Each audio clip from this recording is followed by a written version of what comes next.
this is not like a lot of other things that people have seen, not just in extreme metal, but in the metal scene. I think that it surpasses a lot. Conceptually, it's, like I keep saying, it's a dangerous album, but I can't wait for people to hear it. And it's going to be good. It's going to be good. It's good to also know that there's a solid label behind it to put it out there as well.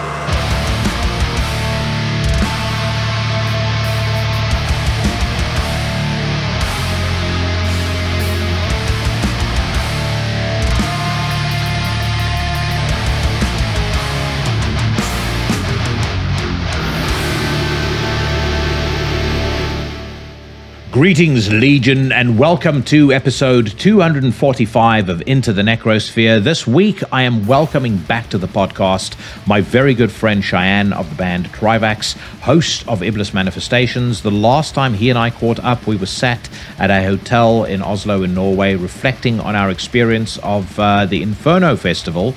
This time round, we spoke about some of the milestones achieved by both Trivax and Iblis Manifestations.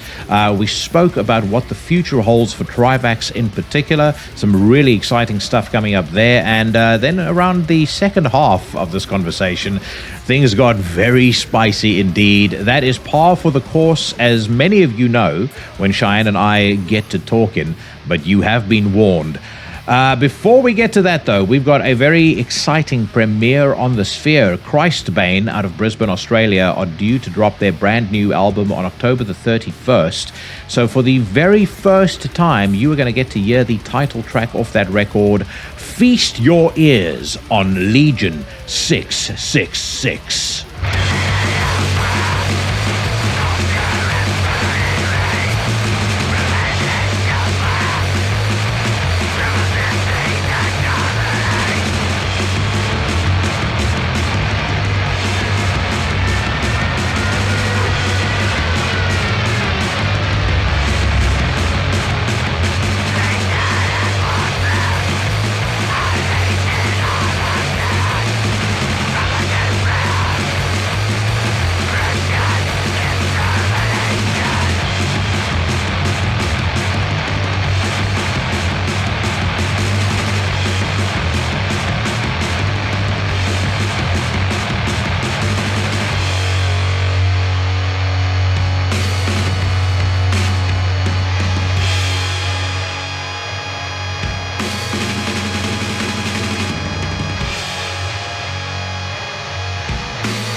Straight out of Brisbane, Australia, that was Christbane with the title track of their forthcoming album, Legion 666, due for release on October the 31st. It'll be available on Bandcamp. I'm not sure yet about physical format, but either way, you best avail yourself of their music. Head over to their Bandcamp, link in the description to the podcast. Let Drugoth and the gang know who sent you. And some fun facts. We've got Into the Necrosphere ally Matt Prizzo as a guest on this particular record. We also have the Sinister Minister, Karl Hikara, the Reverend, delivering some vocals on a song. And if you like the Reverend and you enjoy Sol Nox, which frankly, if you don't, make sure you set aside time on a Thursday and a Sunday when that podcast drops and you check out his show. He's actually my co-host on this week's installment of the weekly news rant. And as it turns out, I probably needed some backup this week because there were plenty of poses that needed rounding up for judgment. The rest of the Horsemen lineup runs down as follows. On a Monday, we've got Brandon Legion bringing you Horrible 666. On a Wednesday, we've got Sensei Mike Hill bringing you another installment of his long-running podcast, Everything Went Black. On a Thursday, he returns alongside his co-hosts, Sheriff Mike Scondado and Professor Jeff Kashid, with Necromaniacs, probably one of my favorite podcasts of the week. Those guys always provide super entertaining entertaining, really erudite dissections of old and new horror movies. I've spoken about Sol Nox, you know about Iblis Manifestations, and then let's get on to Into the Necrosphere, because you know that comes your way every Tuesday. I do apologize for missing last week's episode. That really was down to my own piss poor planning. But I can assure you there will be no repeat as we run up to the end of the year. I'm actually going to do the podcast for a little longer in December than I typically do. Reason being that this time, due to reasons that are outside of my control, we're actually only flying for our annual trip to the motherland, to South Africa, or at the very end of the month in December. So we're flying on December the 31st, coming back January the 14th. So I may kick off the 2025 season of Into the Necrosphere a week later than usual, but I will probably run episodes all the way up to the 17th of December. So in terms of guests, I've got a lot lined up. Next week, we've got Necro Butcher of Mayhem, probably the most prolific guest I've had on the show. A guy who, when I got the opportunity to speak to him, I had a degree of trepidation, because I sat there thinking to myself, you know, how talkative is this bloke going to be? It turns out he had plenty to say. So that's coming your way next week. Shayan is actually dropping a Necro Butcher episode of his own this week.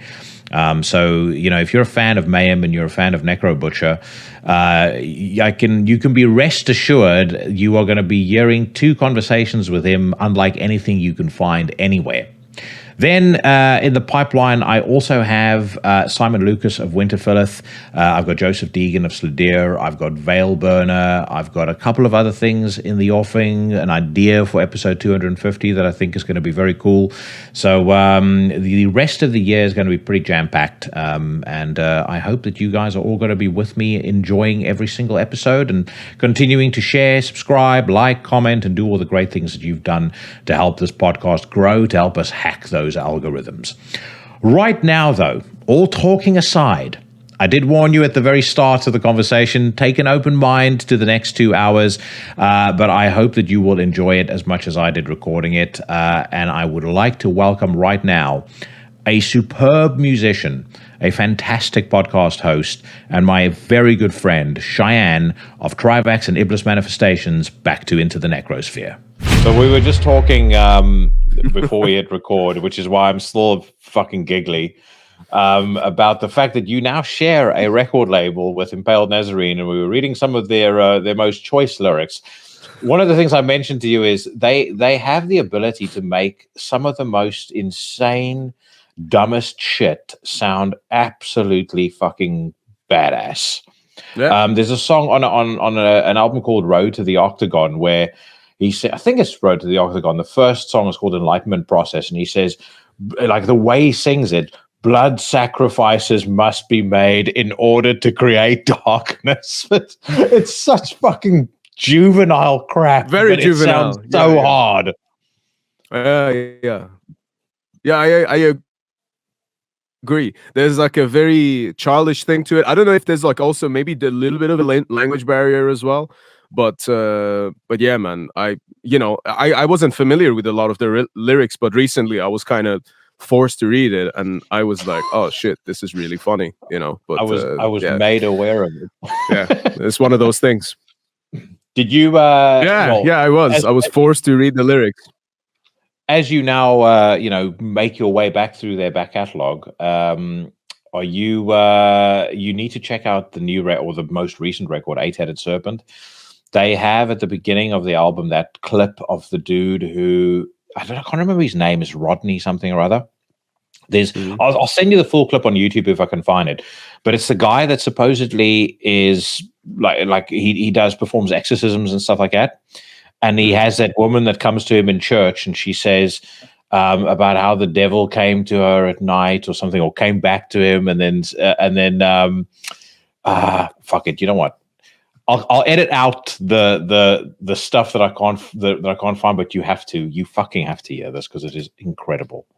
It's not the one where the woman, it's the woman who says that the devil made her suck his dick or something. It was something to that effect. Yeah. Out of she was possessed by the devil dick or something. I don't know the Impaled Nazarene reference, but I have seeing this like a live exorcism in America from years ago is quite entertaining, actually. Dude, it's fucking hysterical. Hold on, I've found it, which is the good news. And I just have to. You just have to see this. I have to see this too because it's fucking funny. Yeah, bring it on. All right. Okay, you can see this, right?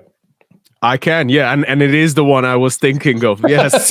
I mean, it's like the whole look is just perfect, but just the way that she starts telling the story. Delivered me to something about that a demon came with his penis and put it in my mouth.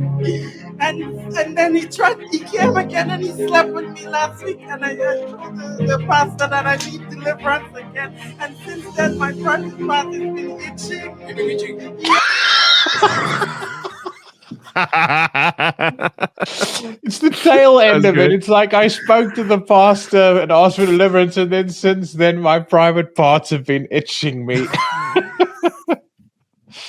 It's kind of, you know what? It's kind of sad actually, but it is also really fucking hilarious. You know, dude, it's mental. But they kick off the new Impaled Nazarene album with that masterpiece intro, and honestly, most bands should be kicking themselves because there is no sample better than that to start your album.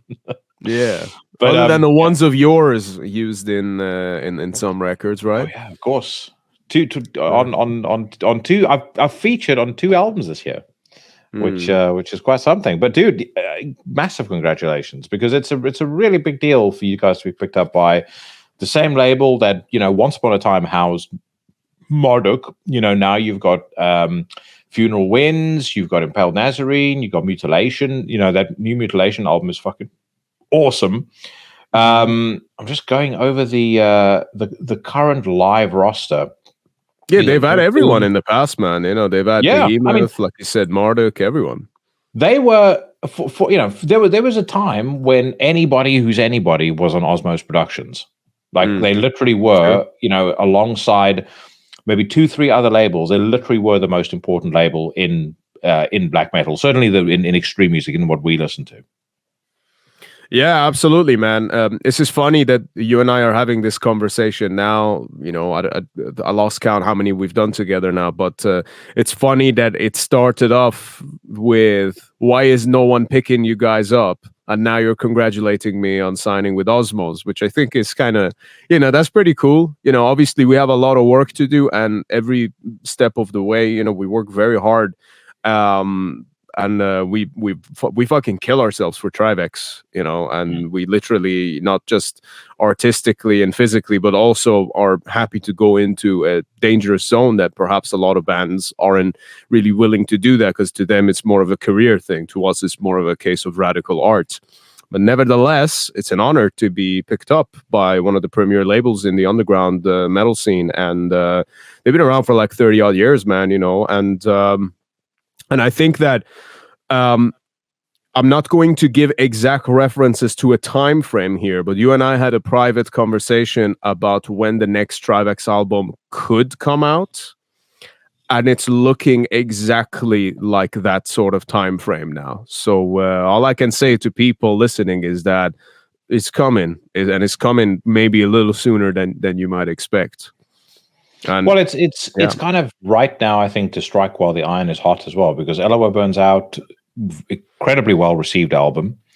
You know, it's an album that people still talk about, which I think is really good as well. And it sort of set the scene and whet the appetite for people to want to hear more. And I think that hopefully what you guys get now is a label that understands also how, not just how to harness the fact that you guys put out excellent music, but also harness the story behind the band. Because that's what I always, when I looked at you guys, what I found so frustrating, because you know, maybe it's the business person in me that looks at it. Not that, you know, what you guys do is for money, or what, you know, what we do here is to try and be rock stars. Sure. But I thought to myself, like, you've got the whole package here. You've got incredible music. You've got such a compelling story, not just from you, but from Sully and from everybody, you know, in the band. How the fuck is somebody not seeing the potential in this? So I'm just super pleased for you that Osmose has stepped up to the plate. as they say. Thank you, man. I really appreciate that, and I have to give credit to you as well. This is the thing.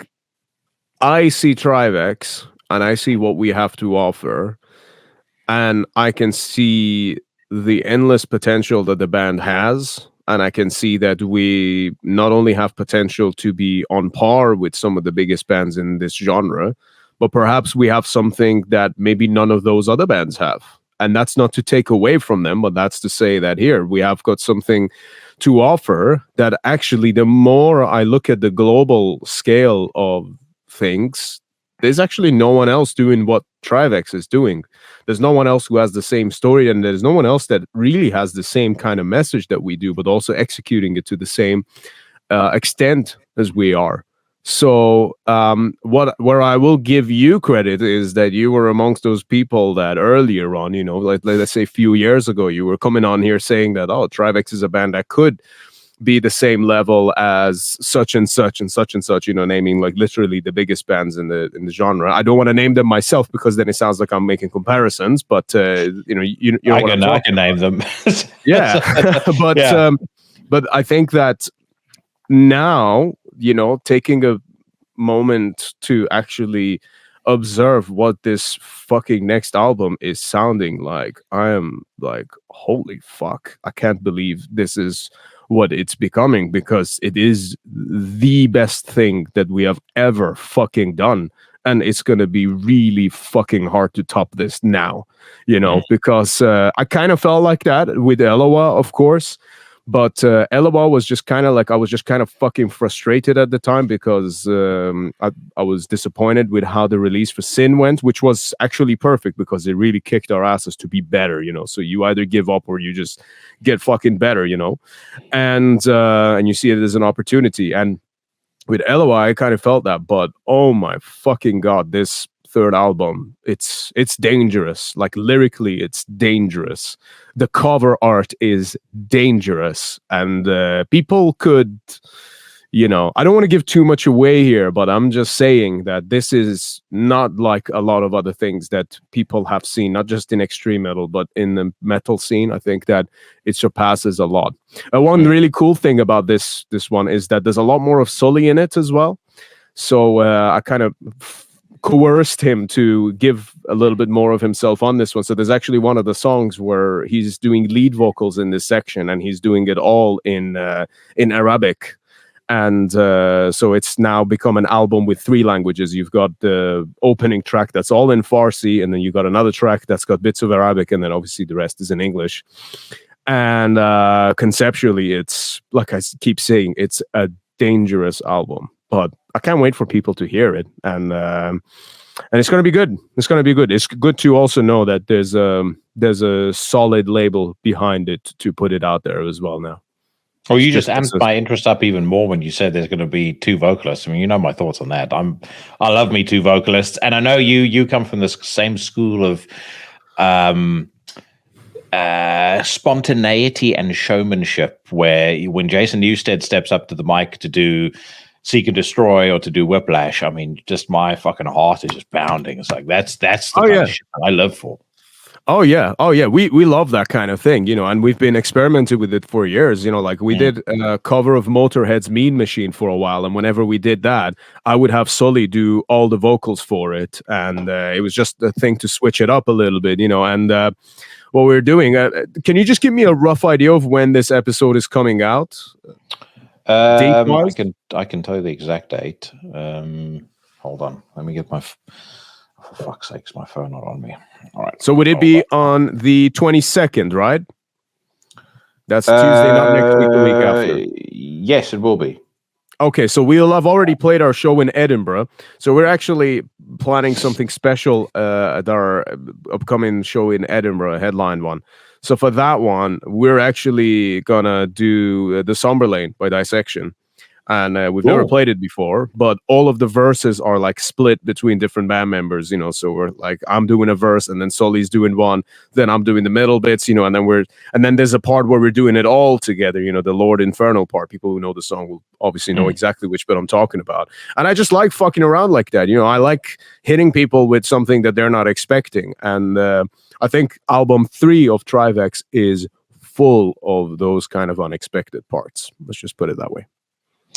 Stylistically, you know, again, I'll just draw on some of the conversations we've had, you know, outside of the podcast. I know you sort of have a real love for, or we don't know whether to call it a newly found love or a rediscovered love, but you have a pull towards death metal and towards bringing a lot more of that kind of harsh edge into what you're doing. Is that something that people can and should expect on this record? Yeah, certain parts of it. Yeah, for sure. Not all of it. I think it's a very diverse record. Like, if you thought Eleva was diverse, this one's even more diverse than that was. You know, like literally every song is like a different subgenre of metal, almost, you could say that. And then there's like a thread that kind of connects them all in between, you know, and there's just this sheer malevolence and just punishing intent that's kind of, you know, like it just makes it all like joined together. There's a particular song, I think it would be track 4 of the album, that's just pretty much like straight up death metal, but then it kind of like I don't want to give too much of it away, but yeah, the moment that kicks in your face, you could easily say that's a death metal band. But then as the song progresses, it's like, this is too dark to be death metal, you know. That's kind of what I was thinking when I was listening to the recordings. I was like, in my head, I thought it was death metal, but then I was like, no, this is way too fucking dark. And it really is dark. Like you feel empowered when you listen to it, but sometimes as well, when you've been listening to it too much in the studio, you literally feel sick to your stomach just because of the frequencies that the song invokes. So it's powerful, you know. You're playing with fire, that's for sure. Yeah, I did. From all the language that I'm picking up from you, I hear. I keep thinking of the word confrontation. It feels like you're in a very confrontational mood. I mean, again, I you know, I can lift the lid off the fucking mystery because we talk about this kind of shit a lot. But I know you've been in a particularly spicy mood, and I will have placed the caveat into for this particular episode. If you don't want to hear spicy talk, skip to the news rant. I mean, that's pretty spicy in any case, but this episode is not going to be for you. So, yeah, sure. I mean, how much of that sort of bleeds into what you're doing on this new record? Fuck, man. Just from the album cover. But the moment people will see the album cover, they will go, oh shit, they are really doing this. They are really, these guys mean business. And yeah. And then when you look into that's just kind of like the surface thing of it, you know, once you know, because it's an album cover that, again, I don't want to talk too much about it, but it's symbolically deafening. That's how I can put it and describe it, you know. And there's definitely it's definitely not halal, let's say that. But you know, I think you say confrontation. I find that I'm someone, and this aligns with my personality perfectly. And very strangely enough, and this is actually kind of emotional for me to talk about. Did I tell you that I recently partook in ayahuasca for the first time? No, you didn't. I did. So you went down that road, you fucking junkie. It's you know, it's one of the. I'm not going to make the recommendation here because it's each person's own journey. If they want to connect with plant medicine. For me, it was one of the best decisions I've ever made in my life.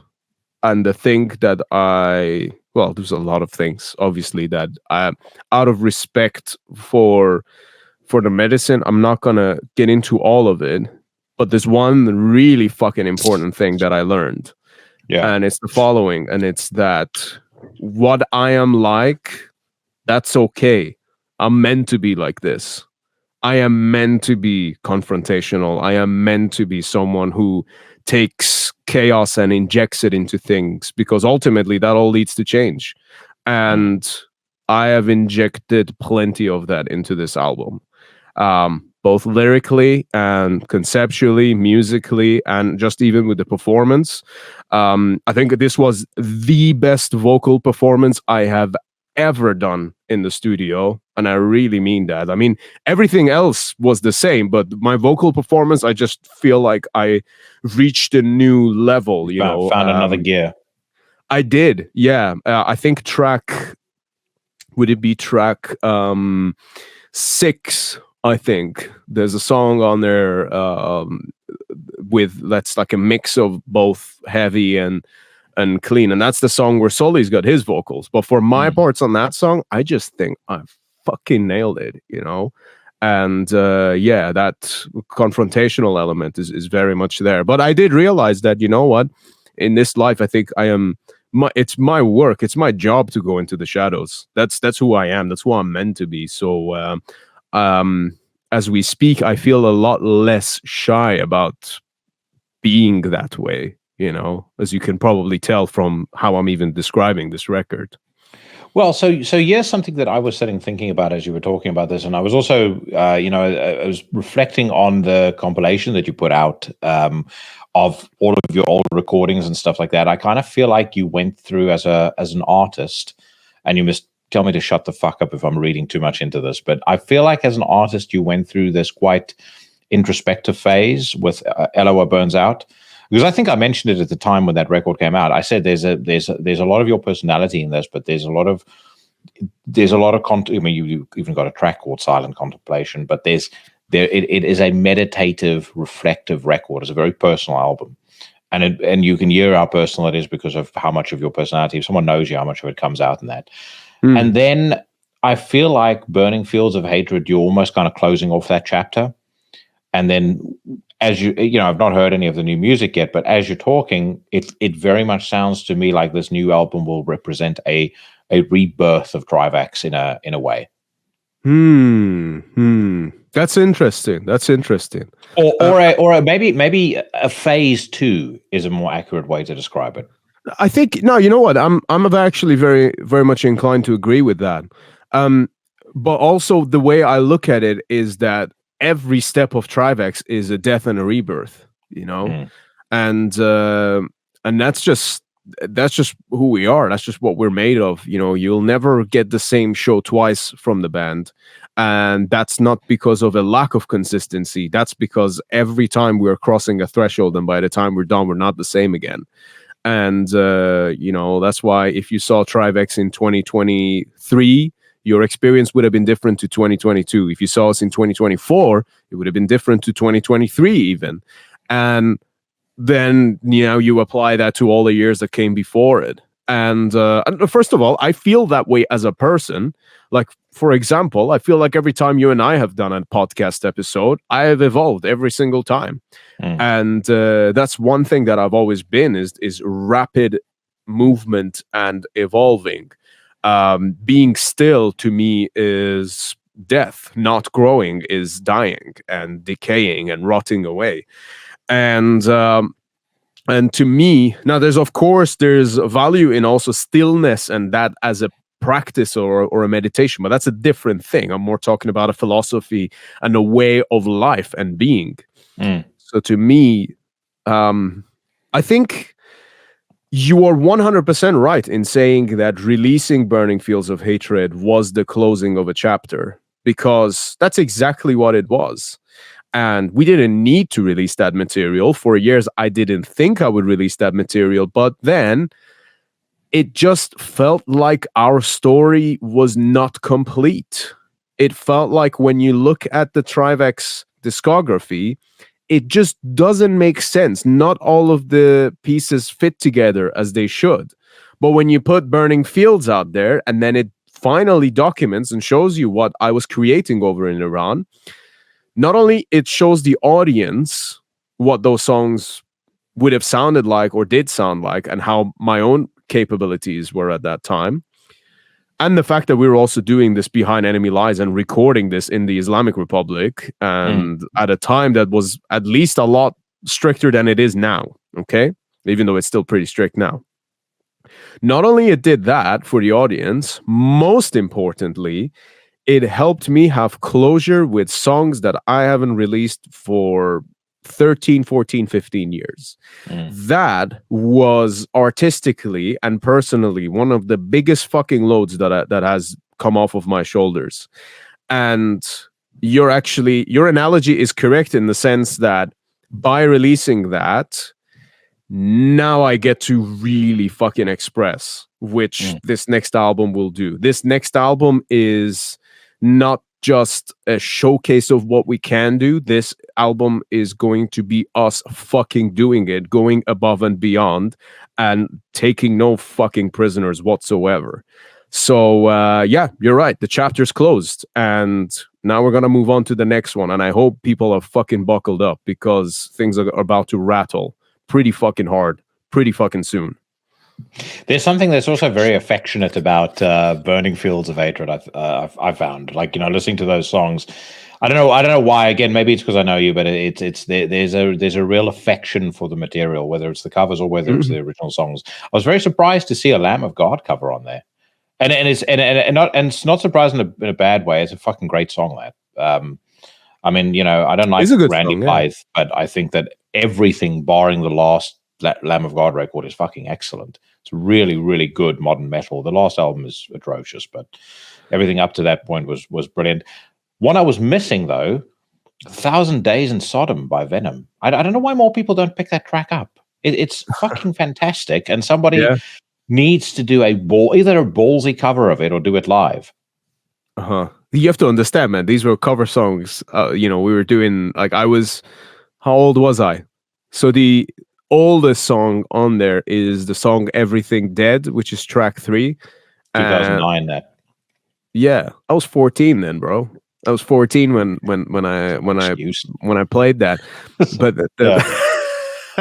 it's not an excuse, but rather accessibility, you know. I didn't know that Venom song at that time, you know. The fact that I even knew some of those other like the fact that I've got Mayhem covers from Chimera and a Grand Declaration on that tape, I think is pretty fucking rare and old school, which is, by the way, you know, life is a fucking cool way of doing stuff. Because just earlier today I was talking to Necrosphere for Iblis Manifestations, and I'm like, what's going on here? Like, I'm kind of accustomed to it at this point where I'm like, yeah, this is cool, you know, I get to do things, and I'm not going to limit the perception of how great life can be in my head. But then sometimes I'm kind of like, this is kind of fucking crazy. Like when we were at Inferno, I was hanging out with Attila and Mustis, who used to be in Dimmu.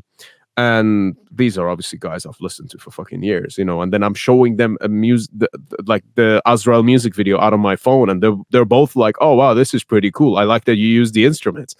And on the inside, I'm like, "No fucking way, really?" Like I never even thought I'd see these kind of people in person or see them live, let alone the fact that I'm actually here.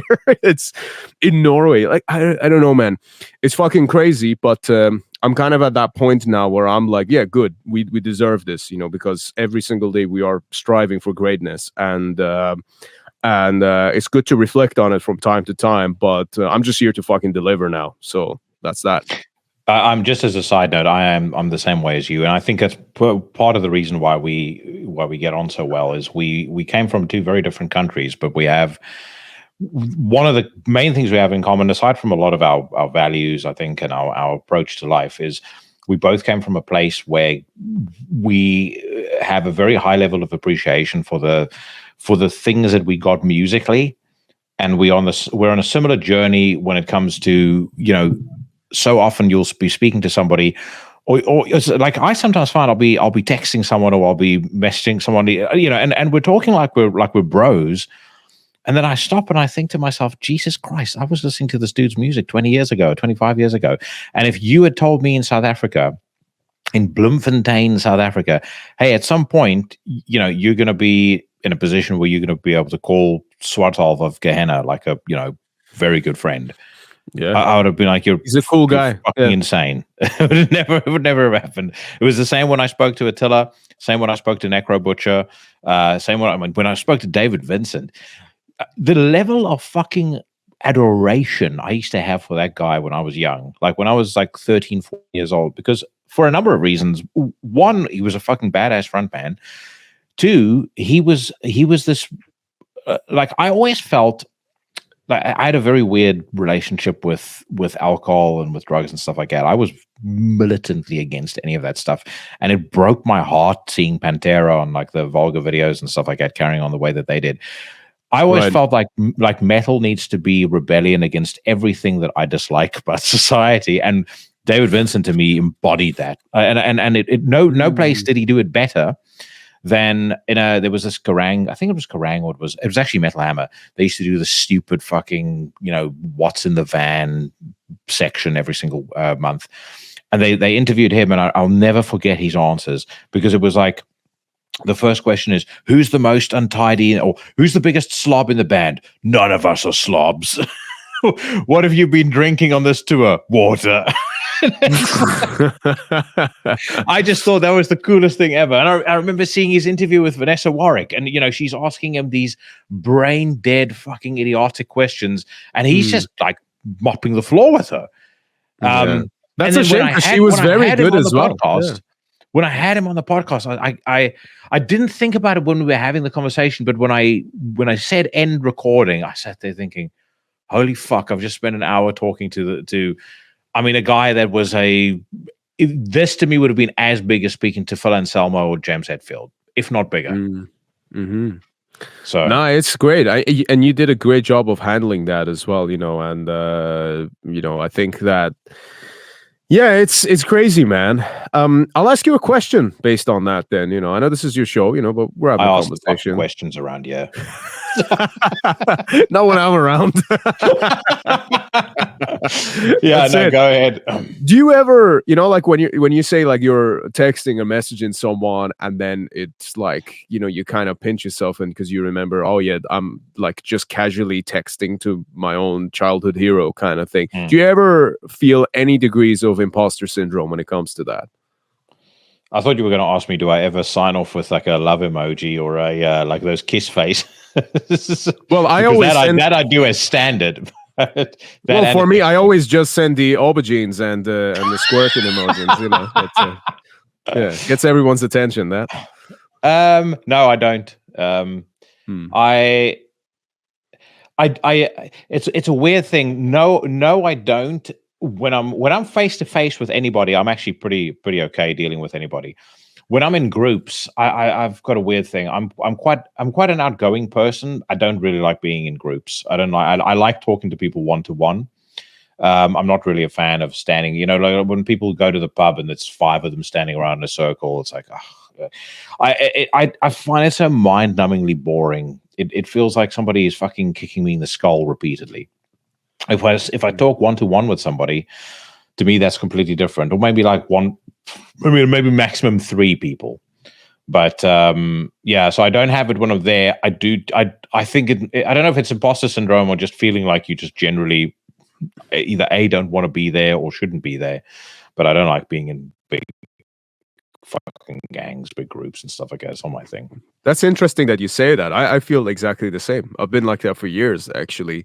It wasn't so difficult, let's say, for example, when we did the panel at Inferno, because, you all get your own turn and then, everyone's got something to share. But I don't like that dynamic too much either. And I think the reasoning for it, I wonder if this resonates with you, is because when you know what you're capable of, because conversation is a skill at the end of the day, when you know what your skills are in that realm, and when you know that you have the capacity and the capability to really connect with another human being, it's difficult to do it in that situation, because it means that you have to basically single one person out of that group and then have your own conversation with them whilst ignoring the rest. Yes. And it's a half-assed way of doing it, because you can't guarantee the same degree of attention from them, and it just doesn't fit in the group dynamic. So I think that it's almost like, well, if I'm not going to have the same quality of conversation that I would like to be having, then I'm just not interested in engaging at all. Does that resonate with you at all on that? 1000%. Yeah. Almost. In fact, as you were saying that, I was going through the what I thought you were going to ask me in my mind, and I was like, that you've absolutely articulated it there. It's because the quality of conversation to me drops when you're in a larger group. And with the greatest of respect to the larger groups I've been in, it's always, the lowest IQ minus 20, because that's just, for whatever reason, it's a subconscious thing that happens. It's just a race to the bottom. I just don't enjoy it. I feel I can get a lot more value out of a conversation, and I can maybe it's for me as well. I can add a lot more value to the conversation for the other person if it's a one-to-one, if it's a more intimate setting. Just for the same reason, I fucking hate being. I don't like going to bars. I don't like being in loud places and talking to people. Like if someone says, "Oh, I'm going to celebrate my birthday and we're going to this pub," fuck that. Happy birthday. If you said, "Let's go to a restaurant and celebrate," brilliant. That I'll do any day of the week. You're sitting there breaking bread, chopping it up. That I do anytime. But to sit there and fucking shout, and my hearing is fucked as it is. So now I have to yell and strain to hear what the person is saying. Well, next year I'm gonna. This year I've already got plans, but next year I'm gonna celebrate my birthday inside a mosque. So I would love for you to come and join us and pray together. I've got the beard, mate. Yeah, but you got the fucking infidel music. Oh yes, yeah. I was going to ask you this question actually, and you can tell me if this is too intimate. But what was the catalyst that made you move to the UK? Because you came here when you were 14. And I never asked you about this in detail because I didn't know you as well at the time when we were first talking about it. But I mean, no 14-year-old goes one day. I know I'll take a extended vacation from friends and family and from the country of my birth and move to the UK. Yeah. So, what was the catalyst? What made you do it? So it was actually just before I turned 17. So 17. Why did I think you were 14? Well, I did because I was still in Iran when I was 14, and that's the year I started Trivax. I was 14 years old. Okay. But it's an interesting question, and I think that it actually probably goes far back before I even started to discover metal. I can say to you that ever since you're gonna fucking love this. I don't know. I can't remember if I ever told you my plan as a child. When I was 8-9 years old, Jackie, I remember specifically this 8, 9, maybe 10 years old. Okay, so basically a child. I had it at the back of my mind always that I was someday going to move to England of all places. Like, I already knew that part. I don't know how. I just did. I never saw anything. No one encouraged me. It was just something that existed in my head, which, then there's a little bit more of an esoteric element to that as well, which we can get into if you really want. But just at a simple, explanation, I was like 9, 10 years old. And I always knew at the back of my head that I wanted to move to England. Why? To become a pro wrestler. That was my dream as a 9, 10-year-old. But subsequently, I also had the dream of becoming a DJ. All right. So the first song I ever wrote,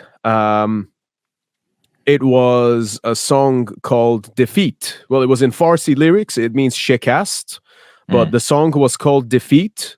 And the lyrics would basically say how defeat is not the end of the road and it only helps us go forward. This was me as a 9-year-old, by the way, and I'm writing all this shit without realizing the depth and the meaning behind it. I'm just writing it because to me it makes sense. And I never wrote down or materialized the song for it, but I actually knew how the song was supposed to sound like and how the lyrics were supposed to go. And it was completely based on Triple H's original theme tune before Motorhead did the song. So I think it was the original Jim Johnson version. from the Attitude Era before Motorhead then actually kind of did the same song. So the song that Motorhead did, they ended up adding lyrics and vocals to it, but the song itself was actually a Jim Johnson song, which Triple H already had been using. And I think X-Pac and Stephanie were using that for a while as well in the Attitude Era. Was it not the one where you've got that? No, I mean, I kind of remember it. It's the one where it's the same person who did vocals on the D-Generation X song.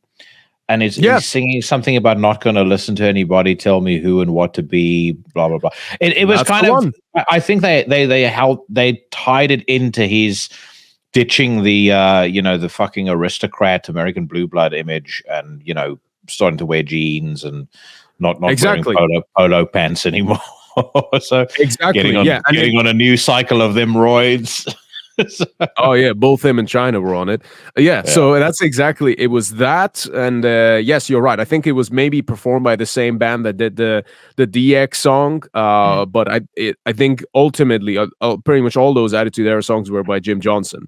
So the song in my head, the first song I ever wrote, was basically that, but with my own lyrics, which was about how defeat makes us stronger. Because I think I must have, I must have had some experiences as a child that kind of made me think of life and sort of look at things a bit differently than most normal kids did, and not necessarily like terrible experiences, no, just different, and I was always different to begin with anyway, and as I've grown older, I've come to actually be very proud of that, because even though I was different, I was never a loser. I was never like a I think an outcast is the wrong word. I think you can still be a winner and you can still achieve great things, even if you don't follow the exact same path as others. And if anything, I think that's actually perhaps more likely. It just means that you'll have more shit to deal with. So yeah, I've never had a cookie cutter journey by any means, and I'm proud of that, frankly. But yeah, that was my initial dream. So you're asking me why I wanted to move to the UK. I always somehow knew I would do that, even being as young as 9 or 10, even though my parents never had a conversation with me about it. Oh, one day we'll send you abroad. They never said anything like that. I just knew in my head that I didn't belong there, that I, had culturally always outgrown the society there. That's why when I was in school and we would have certain propaganda days that would, for example, we would come in and then they would make everyone step on the US flag. And I was the only kid that jumped over the flag because I liked USA. I didn't want to disrespect it. And they were like shouting at me, like, you need to go back on that. And I very gently just like rubbed the tip of my shoe on it. That's because I knew that culturally I did not belong there.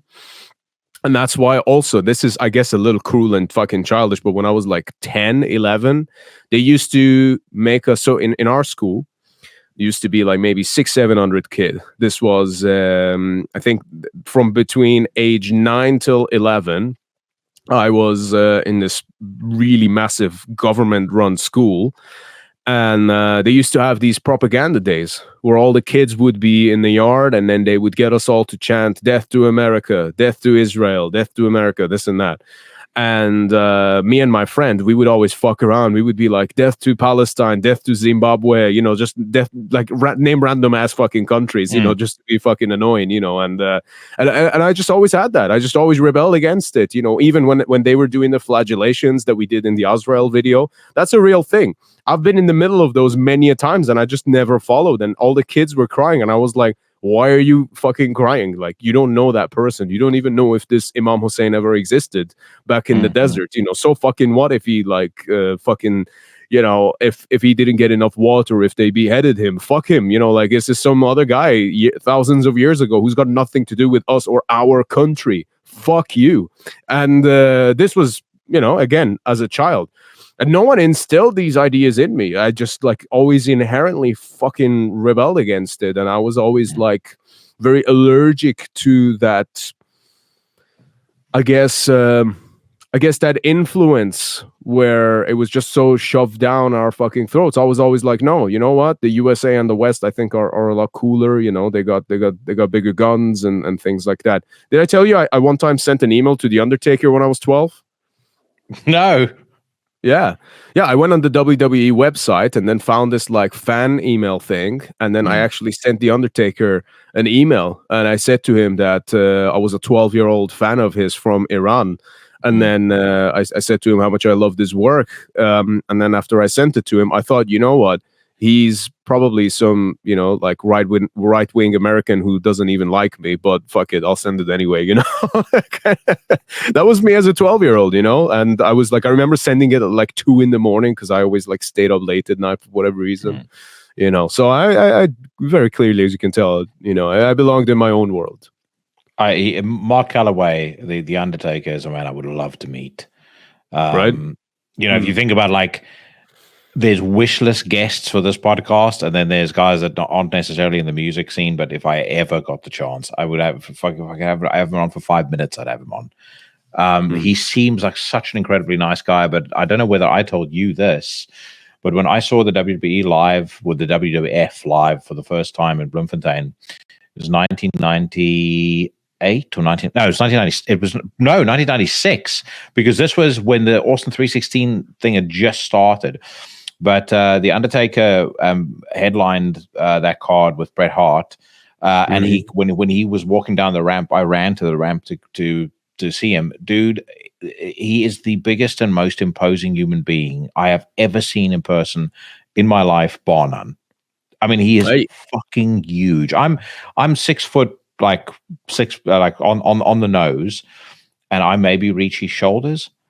It's astounding. Like, you sit there with you fucking breathless watching this guy. It's like, he's 6'10". It's fucking crazy. Like, his head alone is giant. And I mean, at the time as well, especially like 96 through probably 2000, he was jacked to the gills. Like that Ministry of Darkness era Undertaker. I mean, he was a fucking seriously menacing dude. You say that, but I also think that in like 2007 or 8, that might have actually been his, like, physique wise, his most impressive, because during American Badass he kind of let himself go a little bit. I guess he was going through a lot and whatnot, but I think that might have been around maybe when he first got divorced or something. I don't actually know his personal life. I just know him. I think he's been divorced a couple of times.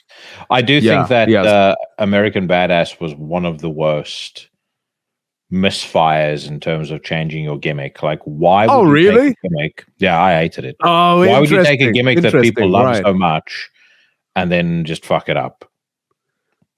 I think the timing worked, You have to understand, and maybe it's a little bit of personal bias here, because I actually discovered The Undertaker as the American Badass, because at the time I started watching, that's what he was. It was just towards the end of it, actually. So first WrestleMania I watched was WrestleMania 19 at Seattle at Safeco Field, and that was the one where they had that weird fucking ramp that was kind of like crooked in the middle.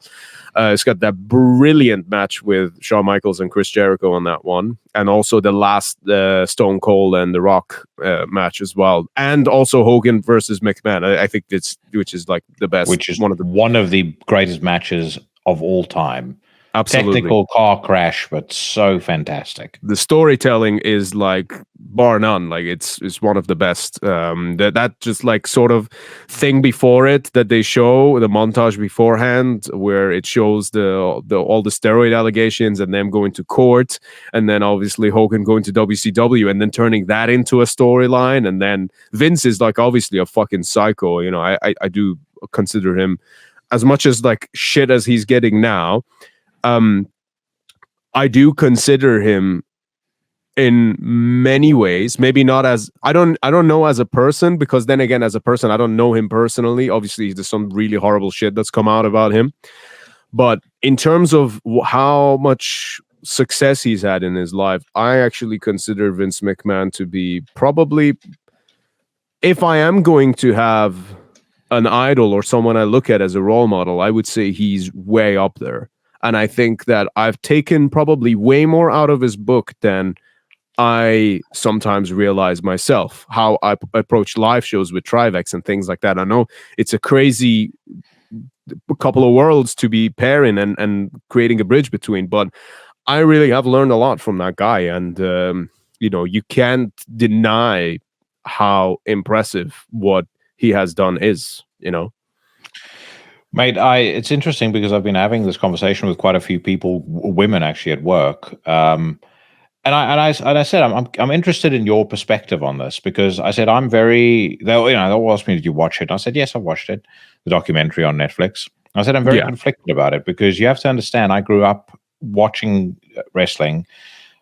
I grew up desperately wanting to work for the WWF, so I wasn't ever planning. I never wanted to be a wrestler, but what I always wanted to be was to work in the business. I loved the business, and as soon as I got smart to it, which was probably when I was about 14, 15 years old, and as soon as there were more websites where you could start reading the dirt sheets and stuff like that, and you started getting an understanding of what was going on. I remember when Beyond the Mat, the documentary from I think it was 98, 99, when that came out. I was enthralled. I mean, I've watched that probably 20, 30 times. So I always had an incredible admiration for him. And if I had to stage a case for his defense on a couple of levels, look, there's some stuff that's indefensible. But if I had to stage a humble case for his defense, I would say the following. Number one, people talk about this man being incredibly ruthless. Let's pause on each point that I make, and you tell me if I'm full of shit or not. But you talk about this man being ruthless. Tell me what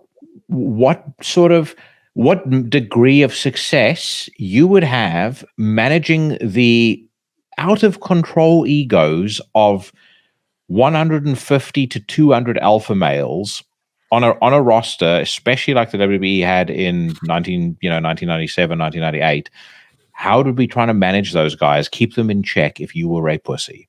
And the track record of guys that I also really like Eric Bischoff, even Paul E., it speaks for itself. When you let the inmates run the asylum, you don't have a wrestling business. Dana White is exactly the same.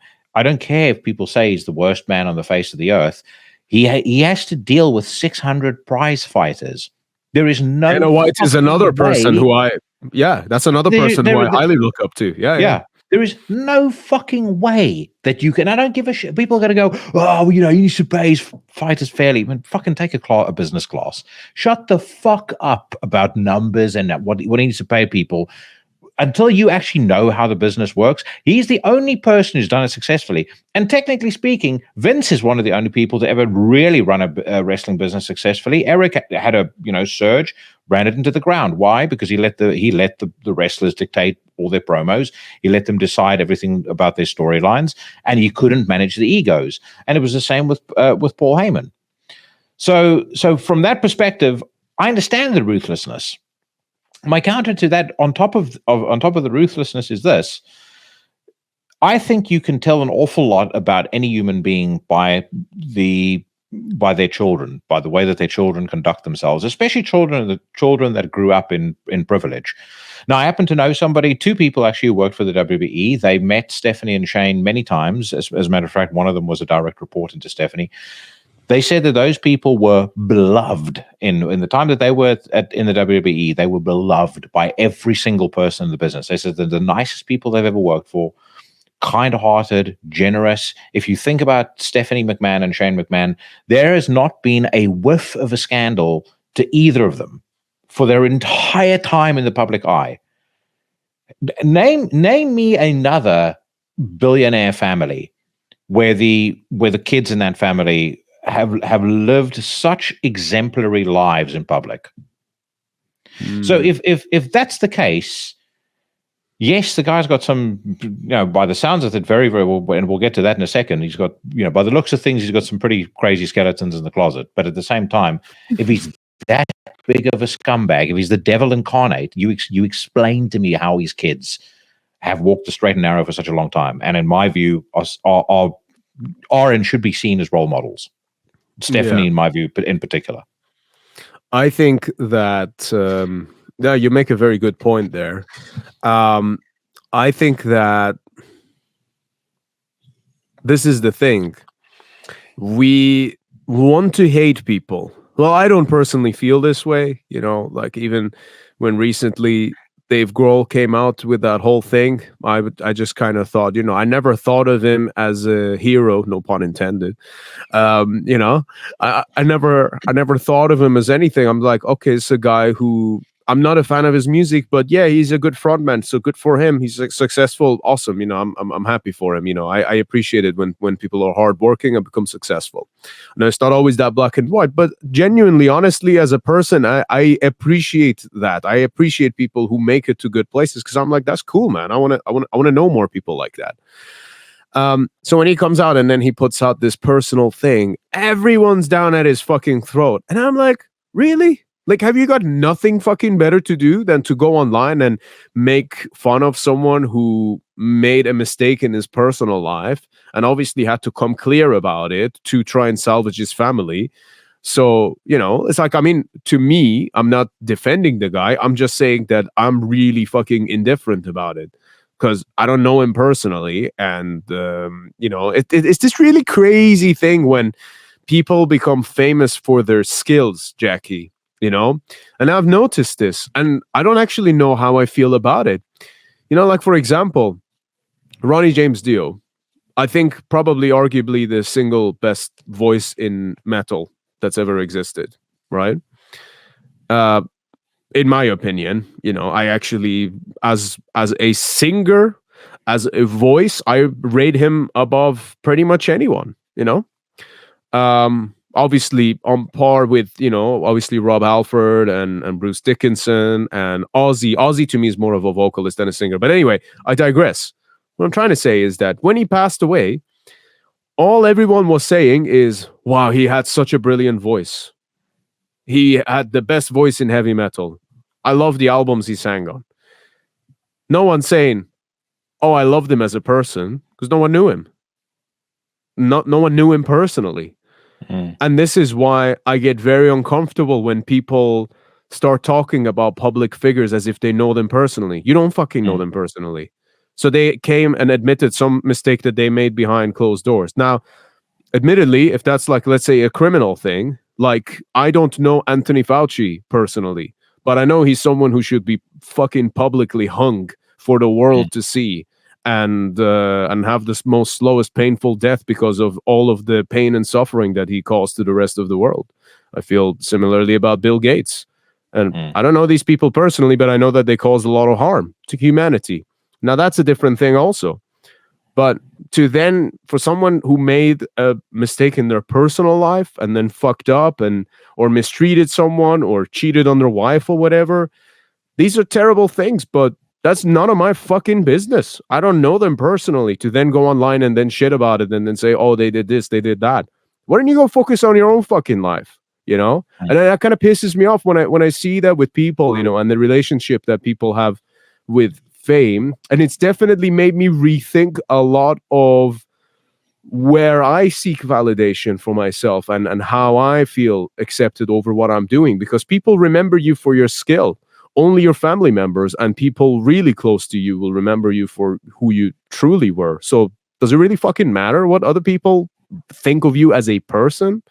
Not fucking really. No.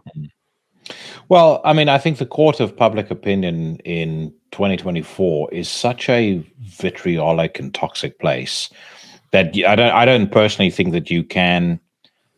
I don't think you can survive, even if you're even slightly, like, modestly in the public eye, if you pay too much attention to what people think, especially the personal attacks that they will launch into. I think in the case of Dave Grohl, as an example, shouldn't that be commended? You're a man who's made a mistake. You own up to it in public and say, look, I fucked up and I'm taking responsibility for my mistake. Right. I'm where I came from.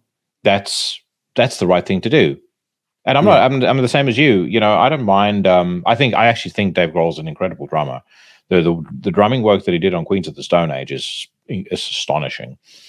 Sure. Stuff that he did on, Foo Fighters and this bullshit's not my kind of music. But I mean, as a man, I don't know him personally. My perception of a man who steps up, admits he's made a mistake. I've got a lot more time for somebody like that than I do for somebody who tries to bury it under, rhetoric, claims of misinformation, lies, whatever the case may be. So why people got so uptight about it, I don't know. And then, I think as a supplement to your point, if people are going to point the finger, they damn sure better ensure that their own lives are blameless. And it takes but a quick skim of the social media profiles of most of these people to realize that their lives are just an utter fucking disaster zone and chaos. These are the same kinds of people. This has been a real bugbear of mine recently. These are the same kinds of people who will go on social media and say things that, I mean, really plume the depths of idiocy, like Elon Musk, what an idiot. I saw Anonymous posting that the other day. I thought to myself, you could think the bloke is eccentric. You might want to go, I don't like him. I don't like his politics. I don't like the look of his face. I don't like the cut of his jib. You can say all of those things. But for you to legitimately say that one of the founders of PayPal, a guy who revolutionized electric cars, now will revolutionize autonomous cars, a guy who is fucking firing off rockets into space and who has come up with neurological technology that will change lives certainly in the next 10 years. I mean, the technology isn't perfect yet, but it will certainly change people's lives inside of the next 10 to 15 years. For you to sit in your fucking, at best, modestly sized study or living room, most likely your mum's basement, and type that bullshit on a keyboard about a guy whose jockstrap you are not fit to sniff, it just says everything about you and how seriously I should take any other thing that comes out of your mouth. Yeah, you said it, man. There you go. And yeah, I also 100% agree with your point earlier saying, like your own life better be perfect. I think that's exactly the point. This is why people watch soap opera. This is why people watch the shows like The Apprentice, for example. Okay. People don't tune into that show because they want to see someone get successful and get a business deal. People tune into that show because they want to see people who are working their hardest and are stressed out, fuck up and fail miserably. Why? Because it makes them feel better about themselves. And this is how it is, man. A lot of people are just comfortable. They don't really want to make a change. And I think this is where it all comes down to. And this is what I also thought. I was having a conversation with my girlfriend about it after the whole thing was kicking off, just as a point of conversation. I was like, all of these people are going online shitting on a guy who admitted about cheating on his wife. Like, what kind of fucking skeletons have they all got in their closets that they're so desperately trying to talk about a celebrity owning up to a mistake that they made in their personal life as if he's like killed someone? And I know that everyone will say, oh, it's just a lighthearted thing. We just like to joke. No, it's not. No, you're trying to cover up your own tracks. I don't think it's lighthearted at all. You may joke about it, but at the end of the day, you're joking at someone else's expense who you don't know. And normally people do that because they are insecure, because they've got shit to hide, because they know that their own life is not perfect. So I think that's a very, very, very important thing to keep in mind. And what I'm much more fond of, as far as a thought process is concerned, is to, if you see someone and if you're jealous of them, instead of hating them, you wanna, if it's someone who's within your reach, you want to become friends with them. If it's someone who's not within your reach, you want to at least learn from them. Well, what did they do? How did they do that? Yeah. Maybe you can learn something from people that you don't even like.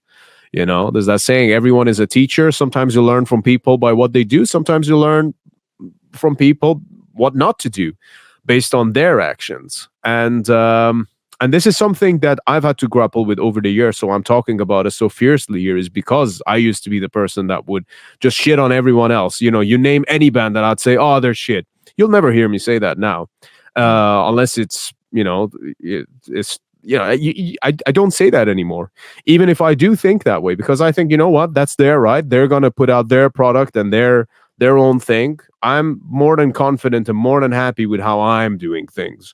And I'm more than, I guess, content in my own delivery. So if another band comes out of nowhere, becomes trendy and becomes super popular, sells a lot of tickets, no problem, and good for them. I'm glad they made it. It's a tough industry to make it in.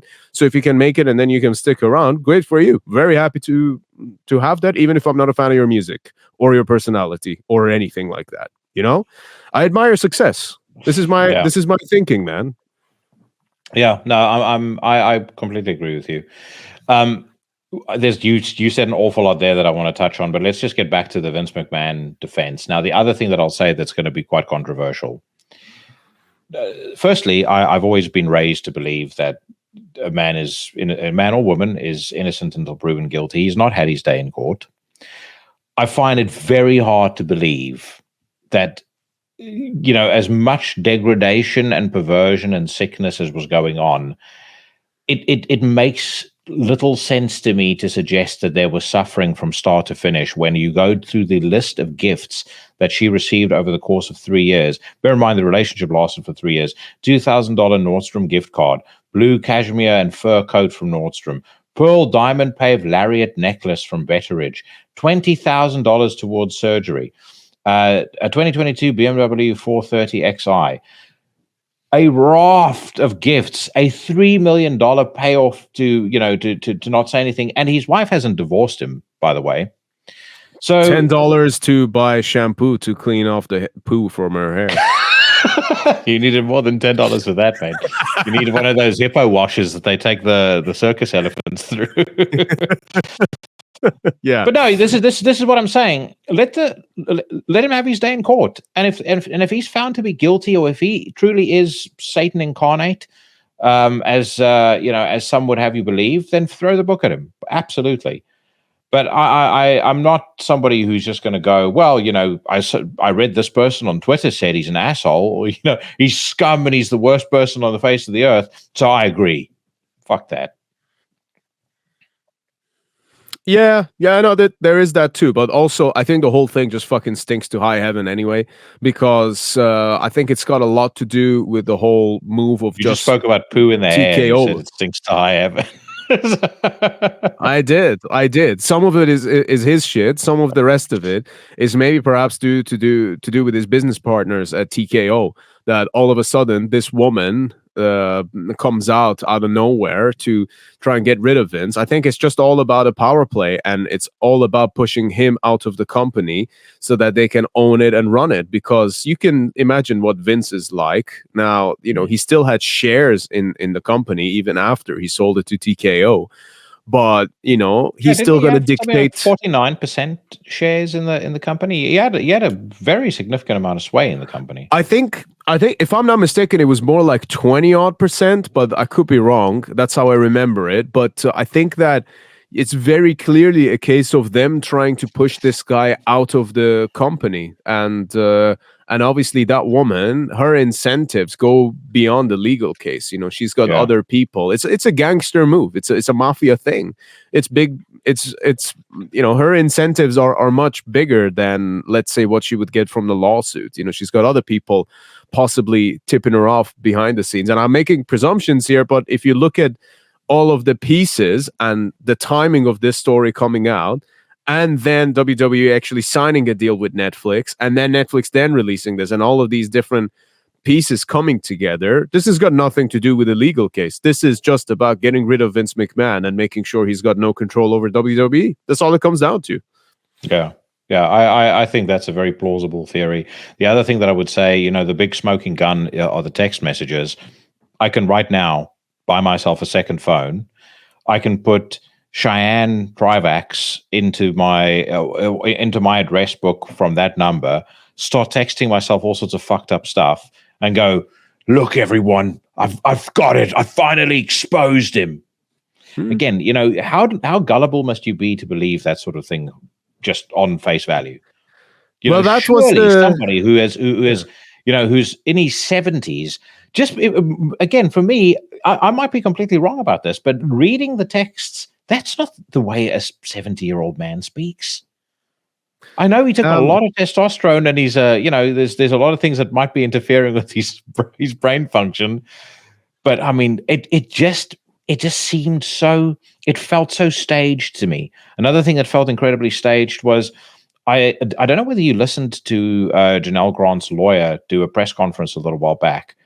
And there was it was basically just people from wrestling websites that were there asking her questions.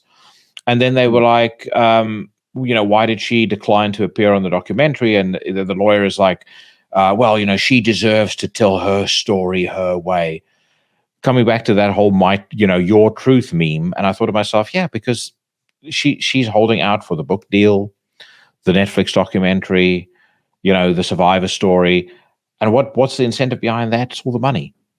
Now again, if all this happened to her, I'm terribly sorry for her. And again, like I said, if he's proven guilty, throw the book at him without a doubt. But I'm not ready to just judge the guy completely and utterly guilty based on a load of online hearsay. Yeah, 100%. And actually, there's we agree on all of that, but there's one thing that we differ.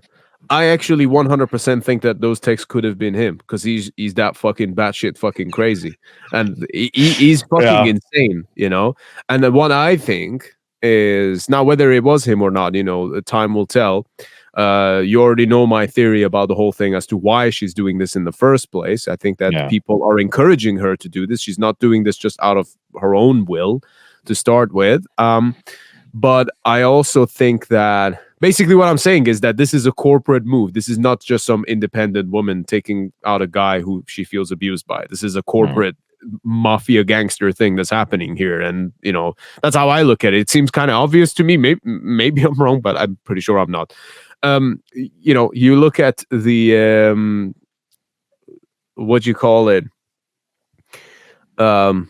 Some of the stuff, for example, that's come out of him over the years and what he's like, it wouldn't surprise me if he did do some of that. But I think where it becomes blurred in the lines is perhaps where it was consensual and when it wasn't. Okay. Because stuff like him shitting in the girl's hair, I can totally believe that's something that happened. And in fact, I wish I had never read that, because I you know what I think of when I see in my mind's eye, the many times that someone was gonna kiss the boss's ass on TV, and he would stand and have that grin on his face because Jim Ross was gonna do it. Whenever someone recalls that story about the hair shitting, that's the instant image that comes into my mind, and I'm like, get it, make it stop, get it out of my get it out of my mind. Yeah, no, I think. So this is the thing. I do think that's real. What's funny is I can imagine a serious conversation backstage or not a backstage, maybe at a hotel or something, where he had to have a private face-to-face with Hunter, and then he had to break the news to him, and then Hunter's like, "You shit in her hair? Seriously?" And I can also imagine him saying the same to Mark Calloway, and then Mark responding with, "That's just between you and your God, man. Whatever you got going on." It's a lot of the wrestlers, including hyper left Mick Foley, hasn't they've not turned their back on him. No. They've all been actually pretty strongly in his defense. But there's one thing I will say as well, is that ultimately, now, regardless of whether this is a corporate thing or if it's not, or if this poor woman really was abused and whatnot, you don't want to take those kind of claims lightly, because there's a lot of people out there, and I know cases of women like this personally who I've had to, who I've come to know, and I actually respect them a lot, and I know them as people, and they hold a lot of these things against people, actually perhaps that you and I both might know, but they're refusing to come out about it because they're scared of people dismissing them. There's a lot of there's that survival's guilt. There's a lot of people who go through these things, and obviously out of respect, that's about as much as I'm going to say about what I know on a public platform, and I hope that the truth will come out about these people at some point. But there are women who are keeping a lot of stuff to themselves and not sharing things publicly because they're afraid of what might happen to them, or that it might ruin their career, or that people might come out saying, "Oh, this person would never do that. You should shut the fuck up. You're just trying to take someone else down." So I think when we're having a conversation like this, we also ought to be very careful that this dynamic does very much exist, and like I said, had it not been for me personally dealing with it more than once, where female friends of mine have gone through this, I would even I probably wouldn't be as open. I would probably just kind of look at it as on a surface level. But this is something that does happen, so you do kind of want to take it seriously, even if it happens to be not true. You know what I mean? Mm-hmm. Yeah, no, I think that's a fair call out, and I think that I mean, this is why I get so angry when there's a claim that is made that is so completely bogus. Yeah. Not in this instance. I'm not saying this is bogus. Yeah. You know, we can go. I'm sure people could put two or two together as to which one I'm referring to. But I'll leave that in just to just to create some mystery, to create some debate. But something that's so utterly bogus because it actually disempowers women who really have gone through something that horrible from coming forward and speaking out for exactly the reason you say. They're scared. They're not going to be believed. And again, this is coming from somebody who has a daughter. I mean, these sorts of things affect me very deeply, and it's something I think about a lot. I when God forbid, not just that it happens to her, but God forbid for that motherfucker's sake that it doesn't happen whilst her dad is alive. Yeah, but I think that's the kind of thing that should be, it's weird as I'm getting older. I think men who abuse and rape women are the fucking weakest pieces of shit, and they're an insult to the 3-letter word men. And I think that their dicks should be chopped off and they should be fed to the wolves, And well, mate, we spoke. I don't know whether we spoke on Into the Necrosphere, or I think it was an Iblis that we spoke about my thoughts on the death penalty. Yeah. It's not changed. I mean, I believe that if you toe the line as a citizen and you buckle under the ridiculous laws that we have to follow in this country, in the US, wherever else, you're paying your taxes, you're a straight arrow, regardless of whether sometimes your impulses suggest otherwise. Somebody who impinges on that, and especially in the worst and the most egregious way, like, where they're abusing a child. Like, I mean, anybody who wants to go into it can look up the case of the child they refer to as Baby P, whose parents basically tortured and abused this poor child to death for, I think, over a period of about 3 or 4 years. It's the most horrible thing I've ever read in my entire life. I was shook from it for fucking weeks on end. But if you impinge on people's lives in the most vile way like that, you torture a child, you rape a woman, as far as I'm concerned, you forfeit your opportunity to continue sharing a society with me, to continue sharing the herd's resources. Yeah, you revoke your license to live. That. Yeah, I truly believe that. Yeah, so do I. And I think it's, again, it's always funny when you have these judgmental people online, because a lot of them are the people that are talking about, abolish all prisons and this, that, and the other. There always seems to be a mindset that goes hand in hand. I don't believe that whatsoever. I believe that if you do something like that, prison really. Baby P's parents as an example. In the country I run, there's no fucking trial. As soon as the cops found the baby dead and they had evidence that those parents had been the ones responsible for killing him, it's out in the street and bullet to the back of the head, and that's the end of it. And you'll do that 2-3 times in a country and make it relatively public, and people stop fucking around. I guarantee you, like I've made this joke before, but it's not really a joke. If I ran a country, I truly would do this. If I caught somebody abusing an animal, I would take that person, I'd line him and his family up at my lion enclosure. I'd have the lions in one cage, I'd have a hippo in another, I'd decide, depending on my mood, a croc or a fucking Amazonian snake or something like that. And I tell him, I'm going to give you, we're live streaming this on Facebook, I'm giving you 2 minutes to decide which of those enclosures you jump into. And if you haven't decided in 2 minutes, the first of your family gets tossed in with the lions. And then I think you do that once or twice, there'll be no more animal cruelty, no more animal abuse, because people will go, Jesus Christ, we can't fuck about anymore the way that we used to before. Yeah. That would be a complicated one, though, because, then factory farming would just get removed completely, which actually is a great thing for the environment, but then sustainability will become an issue, Since you and I did that test, I've been looking a lot more into, how politics actually work, and the trade-offs and whatnot, so for everyone listening, Jackie, did you want to explain that test that you and I recently did? So we did again, I would actually urge anybody, particularly my American listeners, of which I know form the majority of the podcast. I think a very interesting and eye-opening thing to do is to go online to a website called isidewith.com.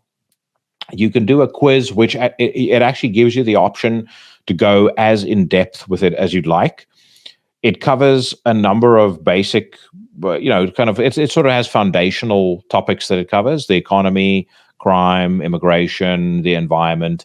It allows you to add weighting to, what particular questions you find most important in your decision making when it comes to which politician you'd like to vote for. And if you're unsure about something, you can actually click and it'll explain it to you. It's like, okay, this is the case for, this is the case against, whatever the case may be. And then at the end of it, it tallies together all of your answers, and it gives you a match against effectively every single politician running for office in that country at that time, to say you align most closely to this person. There's a UK one as well, Yeah, I did the UK one too, but the American one's quite interesting, I guess, because there's a lot of relevant questions there. But it was a fascinating chat. I think you should put it in the description so people can do it for themselves, and then get them to post their results on the comments. That'd be fun. And that'd be very interesting to see. I've done that with a couple of people who thought that they were one way inclined, and they were very, very rudely awoken. Does it feature members of the Horsemen by any chance? No, actually not the Horsemen. It's like people that work and things like that. But I mean, I think I've mentioned this before. My big gripe when it comes to modern political discourse is people treat politics like reality television. It's about the character they like. There was somebody who mentioned this the other day. It's about, and this analogy goes all the way back to probably before George W. Bush, but this was always the one that they wheeled out. He seems like someone I can go and have a beer with. It's like, really, somebody's ability to drink a beer is what you believe qualifies him or her to run the most influential country in the world on every possible level, and on, whether it's militarily, economically, most influential country in the world. They should be able to run it because you think you can sit down at the pub and have a beer with them. What's crazy is I saw a comment just earlier today on Dana White's post, because Dana White posted this little clip of Kamala Harris not being able to put a sentence together for a minute, and it was pretty disastrous to watch. But what some of the comments were, and I don't think that, again, being able to put a sentence together is necessarily the number one important qualifying skill to run a country, but I think it's a pretty important one, because you should be able to have answers for questions, because then that reflects your intent, and more importantly, it reflects your plan that you've got to make these changes that you're promising happen, right? Whilst they've, she's already been in office for like 3.5 years, so we won't go down that road. But one of the comments that I saw that particularly I thought, wow, how fucking privileged are you that this is like your number one concern? And I mean this with all due respect. There was this lady that made this comment that took a lot of like upvotes as well, I guess UFC's got a lot of those kind of followers too, but she was basically saying something to the effect of, I only care about two policies, is abortion allowed, and and are women entitled to have their own choice when it comes to something like that. And that's the only thing, she said proudly, that she would consider when voting for a president. And and I was just like, wow, you are you are extremely privileged if the only policy that you care about at the moment is just that, And I hope for your sake that things work out in such a way where you don't have to start worrying about other policies, But it really made me think. It made me think how comfortable some of these people are and how they think that things are going to be awful when it's actually maybe not as bad as they think it is. It's quite a strange time. That person is an idiot on two fronts, because firstly, she's clearly saying that because she's implying, or she's trying to amplify this farcical idea that Trump is going to take away women's reproductive rights. He has repeatedly said that he is not in favor of a federal ban on abortion. He's repeatedly said, and he did this prior to 2016, that the idea of repealing Roe v. Wade was to put the decision in the hands of the states. He wants less federal interference in healthcare and in people's lives, generally speaking. And so that's why it's there. But that comes back to what I said before. I mean, I'm not saying he's good or bad. What I'm saying here is she's basing her entire vote, which is shameful that you'd actually vote in such an ill-educated fashion, that you would abuse your privilege to vote based on something so fucking stupid. She's basing her entire vote on the hysterical ravings of somebody like Morning Joe. And it's patently incorrect. So you've not weighed up anything else. You've not weighed up the economy. You've not weighed up about what are the impact of XYZ policies on the environment? What are the impact of these policies on the underprivileged or people that are poor? None of that. You just want to be able to terminate a pregnancy when you feel like terminating it. I mean, is that not the height? That's pathological selfishness at best. It's extreme narcissism, more likely, in my opinion. But I mean, my personal view would be, when it comes to voting, I think people should actually, the way the vote should work is they should complete a quiz like I Side With, and it gives you you don't have to say, well, you're automatically voting for this person, because you don't want to rig it, but you want to be able to at least. And there needs to be at least some sort of education that takes place prior to voting, because I think a lot of people just vote based on, I like this person and I don't like that person. This person makes me sad. That person makes me happy. The whole Kamala Harris campaign started off with vibes and feels and fucking, what were they calling it? I can't even remember. There was some fucking catchphrase they were using for it. And it was like, this is I think she actually used the phrase like, this is a happy campaign. And it's madness. It's like when they actually start asking her questions, even the likes of 60 Minutes and CNN, they ask her serious questions, she can't answer them. So, but people are going to. That was a fucking disaster, man. That was a real fucking disaster. And then they try and edit the answers afterwards. It's like, do you think we're not going to figure that out? Really? Yeah. And don't get me wrong, man, Jackie, I don't, I don't like Trump. Okay. You don't like the orange man. No, I don't like him. But as far as policies are concerned, if I was an American citizen right now, I would probably be most aligned with what he has to offer at this moment in time. But also, I thought, I would have thought I would be more on Kennedy's side, independent. And I'm a big fan of a lot of the stuff that he's kind of worked on. And actually, you know what? I'm kind of glad that they've joined forces now. At first, I was kind of like, oh, that's a bit shit, because now it's just this versus that. But I actually think he made the right call ultimately, because he wouldn't have won, but also at least now his efforts aren't wasted either, so, because I think that the more the world knows about things like pesticides and herbicides and how these things affect our health and seed oils, and the more that becomes mass knowledge, the better it is for everyone all across the globe.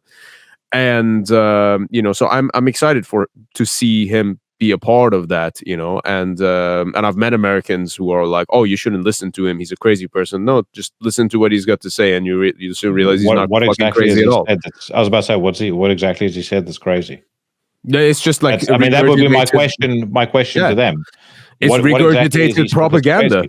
It's regurgitated propaganda. That's how these fucking people operate, you know. But also, let's not forget that Trump also does the same thing, you know. There are millions of people. They're coming all over our borders. These are crazy people. They're insane, and they're very sick. And there are millions and millions of illegal immigrants, and they're coming all over our borders. And yeah, you know, it's like, you know, he's like, listen, I respect him as a businessman and everything, you know, but I just don't have the same vitriol for him as the rest of at least the metal community do. And there's one solid main reason for that, and it's the fact that when he was in charge, the Iranian government didn't dare do shit. But immediately, as soon as he's out, they're getting given fucking $6 billion. And then the next thing, there's terror attacks happening all over the Middle East. It's as if they want there to be fucking war. You know, I mean, that part's pretty fucking obvious right now. But the Democratic Party now is just fucking corrupt. They just want wars. They're the party of evil, war, and the military-industrial complex. And they're also the party of culturally confusing and turning people against each other as much as possible. You know, they're the party of lies, as far as I'm concerned. And this didn't always used to be the case. I mean, should it not give people food for thought that Dick Cheney is endorsing Kamala Harris for president, and that Kamala Harris gave a glowing tribute to him on stage? This is the same guy that dumped America into a war under false pretenses, cost many hundreds of thousands, if not millions of people their lives. Him and George W. Bush should have been tried for war crimes. The reason that they weren't was because they're part of the club. They're part of the pigs that feed at the trough. And by the way, in my personal opinion, that line has gone uninterrupted all the way from, you know, many years back through to Obama. It stopped at Trump. They couldn't fucking stand it. They couldn't handle it, and that's why they've went off the rails. Now, let's do something interesting. I'll be curious to get your take on this. Let's steelman the case for Trump, and let's steelman Trump, and let's steelman Kamala Harris. And we'll start with a case against Trump. So, from my perspective, there's actually quite a lot that you can say, that you can wrap into the case against him. Number one, he didn't drain the swamp. He had 4 years in office, didn't drain the swamp. Tied to that, he showed incredible lapses of judgment in starting with the people that he hired. That you would have a fucking scumbag like John Bolton in your cabinet, Omarosa, fucking Anthony Scaramucci or Andrew Scaramucci or whatever the fuck the guy's name is. Anthony Fauci, you know, but a lot of people seem to completely forget this. He handed the fucking country over to that absolute crap. So this is the thing. This would be my biggest criticism of Trump, where he really fucking failed, and he totally, you know, shit the bed with that one. Was, like you said, handing the country to Fauci. You know, it's not just the country. Basically, with that level of authorized power to a fucking rat-faced piece of shit like that, who was in charge of AZT, and then he was basically the man who handled the AIDS crisis. And already back then in the 80s, lots of people died who didn't need to die because of this fucking rat's involvement in it. And then now you get that, and then it's times a million on the COVID situation. And so that would be my thing. Like, there was no draining of the swamp. He also, I personally happen to think it's incredibly important. I think anyone who's economically literate knows why it's important. There was no cutting of spending. There was no reduction in the size of the federal government. I'm a firm believer politically. And just so anyone who's hearing me talk for the first time understands how I view things politically. My view, the size of government should be extremely limited. I'm not entirely libertarian, but I do believe that government's main role is to protect the citizenry, maintain basic infrastructure, law and order, and that's more or less it. Protect the borders, and that's that. So anyway, didn't drain the swamp, hired a bunch of fucking idiots, went through the same cycle with those idiots too, because they would come into government.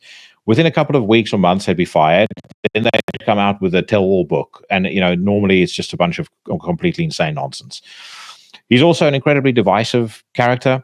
He has a habit of being divisive and then adding fuel to the fire. It's like, you know, Ben Shapiro described it as he throws rakes out onto the lawn and then runs and jumps on every single one. we've spoken about Anthony Fauci. We could probably go on with a couple of different things, but those are the main ones. The case in his favor, I would say, in the time that he was president, there were no new war fronts opened, none. Mm-hmm. And again, that's a matter of fact. People can try and argue that, but you'll have to explain to me where I'm wrong on this. No new war fronts opened. Inflation was at, if not record lows, and certainly close to record lows. I know that unemployment certainly was at record lows. People can take the last year of his presidency and throw COVID into the mix and say that's not correct, but he didn't create COVID. So, everyone was in the same boat around that time. I do think America went through a period of great financial prosperity. You also have, in my opinion, and again, I'm curious to see an argument that counters this, but in my opinion, you had 4 years of him you have a track record of him being in government for 4 years, and actually, if you really break it down by policy, I don't really even see a huge amount of right wing policies. Certainly not extremist right wing. He mostly governed as a centrist. Well, he was originally a Democrat anyway, wasn't he? But I think that you make a very good point there, because I think what we're seeing now, at least as far as those policies are concerned, it's actually a lot less extreme than people realize it is. People just watch YouTube or watch the news, and then some celebrity that's bought out will come out to them and then say, "Oh, this person's evil. If he takes over, he's going to be a dictator, and then he's never going to leave office." It's like, really? Is that what you think is going to happen? Because at the moment, it's looking like the opposite is a lot more likely, if anything. But as far as the criticisms are concerned, just quickly going back to that, one thing about him that again pisses me off is how he still boasts about Operation Warp Speed. It's like, really? And what's funny is, again, there's a lot of people at the time who were like, I'm not gonna take a vaccine made by this administration, blah, blah, blah, blah, blah, blah. And then they're sort of forcing it all on us after that. And then as soon as he's gone, he's like, oh yeah, this is the best invention ever. If you don't take this, you're a fucking terrorist and a disgrace and shouldn't get medical care. So this is, the fucking mental gymnastics. Those people use the same amount of mental gymnastics as actual gymnastics. They would be fit as fuck. Okay, they would outfit me. And it's just tragic. I hope the hypocrisy and the irony is not lost on them, but I have a feeling it might be. The thing also with him that I find, I don't like is temperament. He is somebody whose ego it's actually quite easy to prick. In that debate with Kamala Harris, as an example, she made a joke about the size of his rallies, and you could tell he was pissed off about that for the remainder of the entire debate. I mean, it was almost to a point where he couldn't concentrate anymore because he was so incensed by that fucking jibe, and that's not good. I mean, does it make him a less effective leader? I actually think that it does. If we move across to Kamala Harris and we make the case against her, like we've spoken about, why actually did we wrap up on Trump being I think key things for me that count in his favor, he seems to be anti-interventionist. There was far more economic prosperity in the US, lower inflation, more jobs. I like the things that he did around stuff like opportunity zones for African Americans, poorer communities. I think he had good ideas. I think he was very, very stymied in his ability to do anything from a policy perspective because of how dysfunctional the government setup was. I think the concern, if you move to Kamala Harris and the case against her, I think is actually quite significantly more. One, she went from being the most unpopular vice president in the history of the position to suddenly being the Democratic nominee or the presumptive nominee. There was no, you were talking about Robert Kennedy Jr. Mm-hmm. He didn't have the opportunity to run in a primary against her. And something that I don't understand why people are not more angry about. No one had the opportunity to run against her in a primary, and there wasn't a Democratic decision there wasn't a Democratic vote that led to a nominee to run against Donald Trump. So that to me is virtually disqualifying. But more than that, her personality is completely and utterly abrasive. She uses, if you pay attention to her language, overtly Marxist language, things like price controls, taxes on unrealized gains. I mean, stuff like that. If people understand the long-term effects of those things on a country and on a country's economy, it's completely and utterly crippling. As an attorney general, she was deeply corrupt. She, there's many scandals that followed her, including things like keeping people in prison for longer than they needed to be because they were cheap labor, all that sort of thing. She's behind the scenes. She's had in her post some of the highest attrition levels of anybody in public office. I think 92% of her staff resigned in the time that she was there. Apparently, she's terrible to work with. And she's in cahoots with the establishment. So, thinking about, again, the things that I would love to see, is why I really had some, vain hope, probably. But Vivek Ramaswamy has been the only politician I've seen in the last couple of years that I thought, actually, this dude, might have a good idea here. I think the intelligentsia needs to be completely fucking dismantled. I think that... but that's not going to happen. Like we've said, it'll never happen. But it's just impossible. It has too many claws, It would be, But Vivek's ideas, I thought, were an awful lot better than either of Trump's or Kamala Harris. I would have, to me, in a perfect world, I would have had the, I would have had it between Vivek and RFK as the sort of, I guess, the final battle, if you will. Well, so here's the one thing I do hope. If Trump does get elected, I really do hope that I have fears that it won't be, but I do hope that the Trump, Tulsi, and Robert F. Kennedy Jr. partnership remains intact. Yeah, because actually, I always thought, I was looking at it as an external observer. I always thought the most dynamite. Vivek Tulsi would have been an incredible ticket to run on. But actually, what I would have done if I were him, or if I were Trump, my campaign would be going in to say, I've got Tulsi as my VP nominee. We could disagree on many things, but we agree that we want the best for America. I want her to almost act as my conscience, and me likewise, to challenge her on things. And we want to work together to come up with the best way to take this country forward. It's a unifying message. It kind of tries to bring the two sides together. But again, you need only see some of the stuff that people were writing about Tulsi on the socials even before she got involved with the Trump campaign. It's fucking disgraceful. I wrote to a guy once. I wrote as a comment to this guy. She had said something, I think about vaccines or something like that, and he writes there, blah, blah, blah, somebody should rape you, you traitorous dog. And I thought to myself, oh my God. Yeah. She's someone who literally went to the fucking, army, and, she got white hair just because of being traumatized by it, why would you say that to anyone? Can you imagine a human being with any grain of moral decency writing that to somebody? Yeah, that'll show her. I always, I'm pausing a lot in between what I'm going to say, because at the back of my mind, I just also have a lot of doubt, because I also know that even with, let's say, someone like DT taking power, I know that the system is ultimately rigged.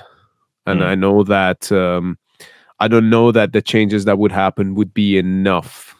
You know what I mean? And I think that regardless, and I don't want to feed into the egregore for it, but I think that we ought to prepare ourselves for what is coming in these years, but also don't make it as if, everything is going to go to shit, because I'll also give a hot take here. Regardless of whether Trump wins or Kamala wins, it's not going to be the end of the world. But also there's a lot of things that are already planned in motion that will probably still happen, regardless of which one of these is in power. and it's a fun game that they've set up with this 2-party system. There's a lot of there's a lot now about that you can then look into about the segregation that it creates. Because there's another thing as well that you have to understand is that there's being left wing, and then there's being right wing, and then there's being and I think how those things sort of reveal themselves as far as personal principles are concerned is sometimes completely different to how they translate in a political sense. Like, let's say, for example, the word conservative. You can be a conservative person or who has conservative values, but then that actually may not be compatible at all with, let's say, for example, a conservative government in the UK, because they're just doing their own fucking thing anyway, and they're completely corrupt as fuck. And so there's like those kind of things that I think people they are so hungry to win their ideology, their ideological wars, and they are so hungry to just be correct about something that a lot of times they just simply lose sight of the truth, and they forget that they've been caught in this game that's designed for them to get caught up in. And there's a reason why you're saying that it's like reality TV. There's a reason why it is like that. It's because it's set up to be like that, and it's set up like that so that people engage with it thinking that they're making a difference to the world, and they might make a difference to smaller things, but the big things, they'll stay the same regardless of who's in charge. I think that's a great point, that it's intentional. It's by design. How many political candidates do you see in debates, as an example, speaking about policy? Very few. They get asked questions on policy all the time. The answer is never about the policy. It's always the same shit. Like, well, we're going to do this, and it's going to be the greatest thing ever. What are you going to do about, the southern border? Well, we're going to, continue building the wall, and it's going to be the biggest and best wall ever. It's like, well, okay, that's not a fucking answer. And it's the same with Kamala Harris. And at the end of the day, it's how it translates to outcomes. Just as an aside note, anyone who's from Florida or from North Carolina listening to this, I just cannot begin to extend my condolences to you enough for what you guys are going through at the moment. I mean, it seems like Ron DeSantis at least has a handle on things in Florida. I was very surprised by crooked Joe Biden and the fact that he was like praising DeSantis for the way that he responded to it. But they did a coup on him, so now he's he's kind of like. But what a complete and utter disgrace that not only do you go out in public and claim that you don't have the money anymore at the beginning of the fiscal year to help the people in North Carolina. You give them $750 a piece, and then at the same time, Kamala Harris posts a tweet saying, "We're shipping over another $156 million to Lebanon." And then to add insult to injury, FEMA, and this is not hearsay, there are a number of credible people, including people I know who've seen this firsthand. FEMA blocks civilian aid from getting to the folks on the ground. I actually just had our mutual friend Katie on Iblis Manifestations, and we talked about exactly that. And I think it's an absolute fucking disgrace. It's like, if you're not gonna help him, at least let people help each other. Don't get in the fucking way, But it almost then makes it seem that it's got to be deliberate. I know it seems conspiratorial, but then it's like, well, why the fuck else would you be fucking up to such a royal degree? But then there's also the thought of conspiratorial, but and I'm very sorry for all of the people who are suffering there. I actually, how I found out it was really bad is because I went to see Cannibal Corpse the other week in Birmingham, and then when they came on stage and they started playing, I was listening, and I was like, "Fuck, where's Eric Rutan? He's not on stage." And then Corpse Grinder made an announcement on stage saying that basically his home was in a wreck due to the hurricane, and he's gone home to be with his wife and so on, and by the way, I yelled from the back, "Fuck this! I want my money back!" I was actually more in the lines of offering donations, because I think Eric Rutan's a fucking badass, and I feel for him for having to go through that. I respect him a lot as a musician, but also as a person. But that was the first that I learned about it. So I do absolutely sympathize with all of those who've gone through this and everything that's happened. But what I will say is that they've had weather controlling technologies for decades and decades and decades, probably going as far back as the Vietnam War. That's at least as far as I'm aware of it. They've had these kind of technologies for many, many years. Raisi, the Iranian president, who kind of just went down due to the storm and the weather. I know they said that he had an Israeli fucking like a radio thing with him, but like weather manipulation techniques is not unheard of. Back in Tehran, Jackie, this is when I was still there. This is like 15 years ago or so. We used to have a lot of problem with the CO2 levels in the city in Tehran, because there's a lot of cars, and it's like pollution is a real fucking problem there. So this Indian fucking company came out and they basically put this project together for us that the Iranian government and obviously the Tehran mayor agreed to. Basically, what they would do is that they would basically manipulate the clouds in the area so that it would fake rain, so that it would get rid of a lot of the CO2. And it did, but also in the process, what it did was that it ruined lots of crops and it ruined lots of buildings, because it was black rain that was coming down, and it was quite toxic. I remember coming home from school and then like seeing from high school rather, and then seeing like black marks everywhere, because of this rain that they faked. So that's, and that's something that's quite public, so I don't think that it's completely unheard of when something like this happens, and that it might have been man-made.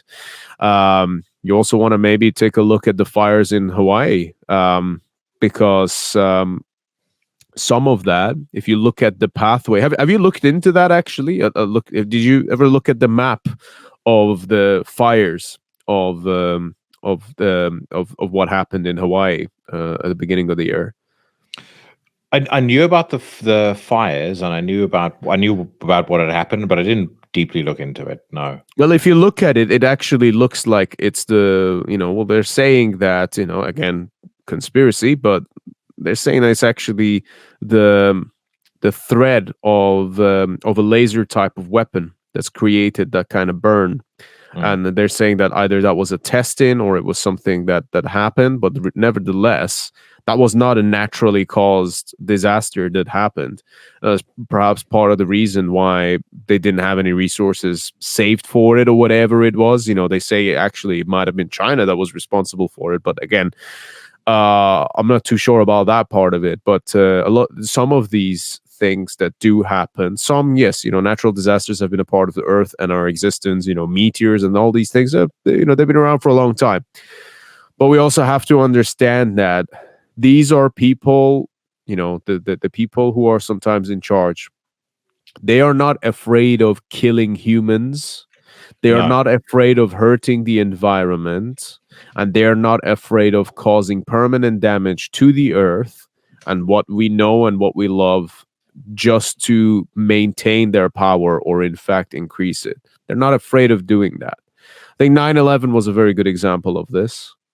And there are multiple other examples of this throughout history. But you just have to understand that they're not scared to basically shoot themselves in the foot for a brief period of time just to get that pass. Okay. And I think the moment that we start to think a bit more in those realms,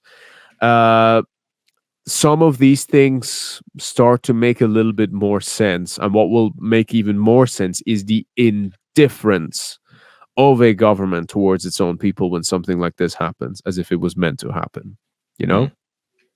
I don't buy that incompetence is always exactly what's happening, because there's just simply too much of it, frankly. Yeah, I mean, sometimes the incompetence is so truly and utterly staggering. It is. You have to question whether or not this was intentional, whether somebody can truly be this big of a fucking idiot. I mean, Scotland is a very good example, just on the not necessarily weather, but weather adjacent. So the average tree absorbs between 25 and 40 kilos of carbon every year. They chopped down 14 million trees to make way for wind farms in 2022. So they removed the ability to naturally absorb from the from the atmosphere over 350 to 500 million kilograms of carbon emissions. And you want to tell me, and at a cost of no doubt hundreds of millions, if not billions, untold damage probably done to local wildlife as well, disruption to the local ecosystem. And for what? It's the same actually in Germany. If you look at German carbon emissions over the course of the last 5 to 10 years, I speak in a correction on this, but I think they've actually increased, because they went and they shut down all of their nuclear power plants. Then they obviously ran into trouble when Russia invaded the Ukraine and their source of liquid natural gas was cut off. So they had to fire back up the coal plants. So it's like, again, like either government is completely and utterly malicious and evil and they're doing these things on purpose, or they're just so utterly incompetent, again, that to actually put these people on a pedestal and believe that you should give your fealty to them, and that these people are somehow above you, it just blows my fucking mind. I don't get it. The thing that angers me most is that when I talk to people about politics, one of the things that a lot of people don't seem to get is that taxes are, when they talk about the public coffer, taxes are the public coffer. So effectively, when you're voting for any politician, you're voting for who's going to spend the public coffer best, who's going to apply public resources best. And when they spend it on fucking bullshit like this, that's when I just lose my mind. Yeah. It's like you realize, like, the government doesn't generate anything. They don't, they talk about tax revenue. Revenue for what? At a basic level, here in the UK, you'll hear them talk. You hear this Labour government talk about, the $25 billion pound black hole that they found in the budget. That's not a 25 billion black hole. That's wanting to overspend by 25 billion. If I want to buy myself a Lamborghini, I can very easily look at my budget and go, Jesus, Shayan, I recently discovered a 250,000 pound black hole in my annual budget. How am I going to cover it? Yeah. And then they want to spend it on all sorts of garbage. They talk about, we have to spend because we have to keep all these public services intact. Public services is a fucking different phrase for bureaucracy. There is no service that they provide. It's just filling out forms, getting treated like a fucking imbecile, everything being slower, everything being a problem, everything being done ineffectively. And at a higher level, if you look at people that are put into different posts, whether it's Minister of Transport, Minister of Healthcare, whatever the case may be, look at the people that get put in as Minister of Healthcare and tell me those people are themselves healthy. It's the most ironic thing of all time. But none of them are qualified for those jobs. They get those jobs because they're given, because somewhere along the line, they've done somebody a favor. They've been promised, or when I get elected, if you voted for me on this and this and this and this, I'll put you in here. Yeah, the most they did to get in shape was just to get some bruised knees. That's all. Exactly. It's always educational talking to you, man. I do enjoy these, and I reckon. Yeah, the ranting and raving. I love it. You know what would make all the difference too when it comes to people's degree of political education is if they just be slightly intellectually curious. When you read about them wanting to spend 22 billion over here in the UK on carbon capturing technology, then start thinking about, okay, what would 22 billion be able to do? What could we do with that instead? If we were environmentally conscious, we could plant trees. We could, do a whole load of different things. Probably have some money to spare, and it would have exactly the same impact. But people aren't. They no one. There's too few people that are intellectually curious. And again, they read the headline, and that's the end of it. Whatever the headline tells me, that's what I'm going to believe. Whether it's Fox News making me angry, whether it's The Guardian making me sad, or whatever the case may be. But they don't go, well, what they've done here, what does that actually mean? What implications does that have on my life? Rent controls, something that everyone in the US is familiar with. You're in London, that's now becoming the popular thing. Every fucking idiot on the face of the earth who runs around with their hammer and sickle T-shirt, or proudly talks about the last time they went on the Karl Marx walking tour. They go, yeah, rent controls, punish those landlords. What does rent controls do? Rent controls causes private landlords to sell up, take their money and invest it elsewhere because it's no longer lucrative to own a home. That means lower inventory of homes available for rent. If there's high demand, lower supply, the price goes up. Secondly, more larger companies start to take over rental properties. They start owning rental properties en masse. Now, I rented a home in Kingston a flat in Kingston for 5 years. In the 5 years that I was there, I never once had an increase in rent. Not once. I was a good tenant. Right. The guy loved me, never once increased my rent. He said in the 6th year that I was going to stay there, wasn't going to increase it again.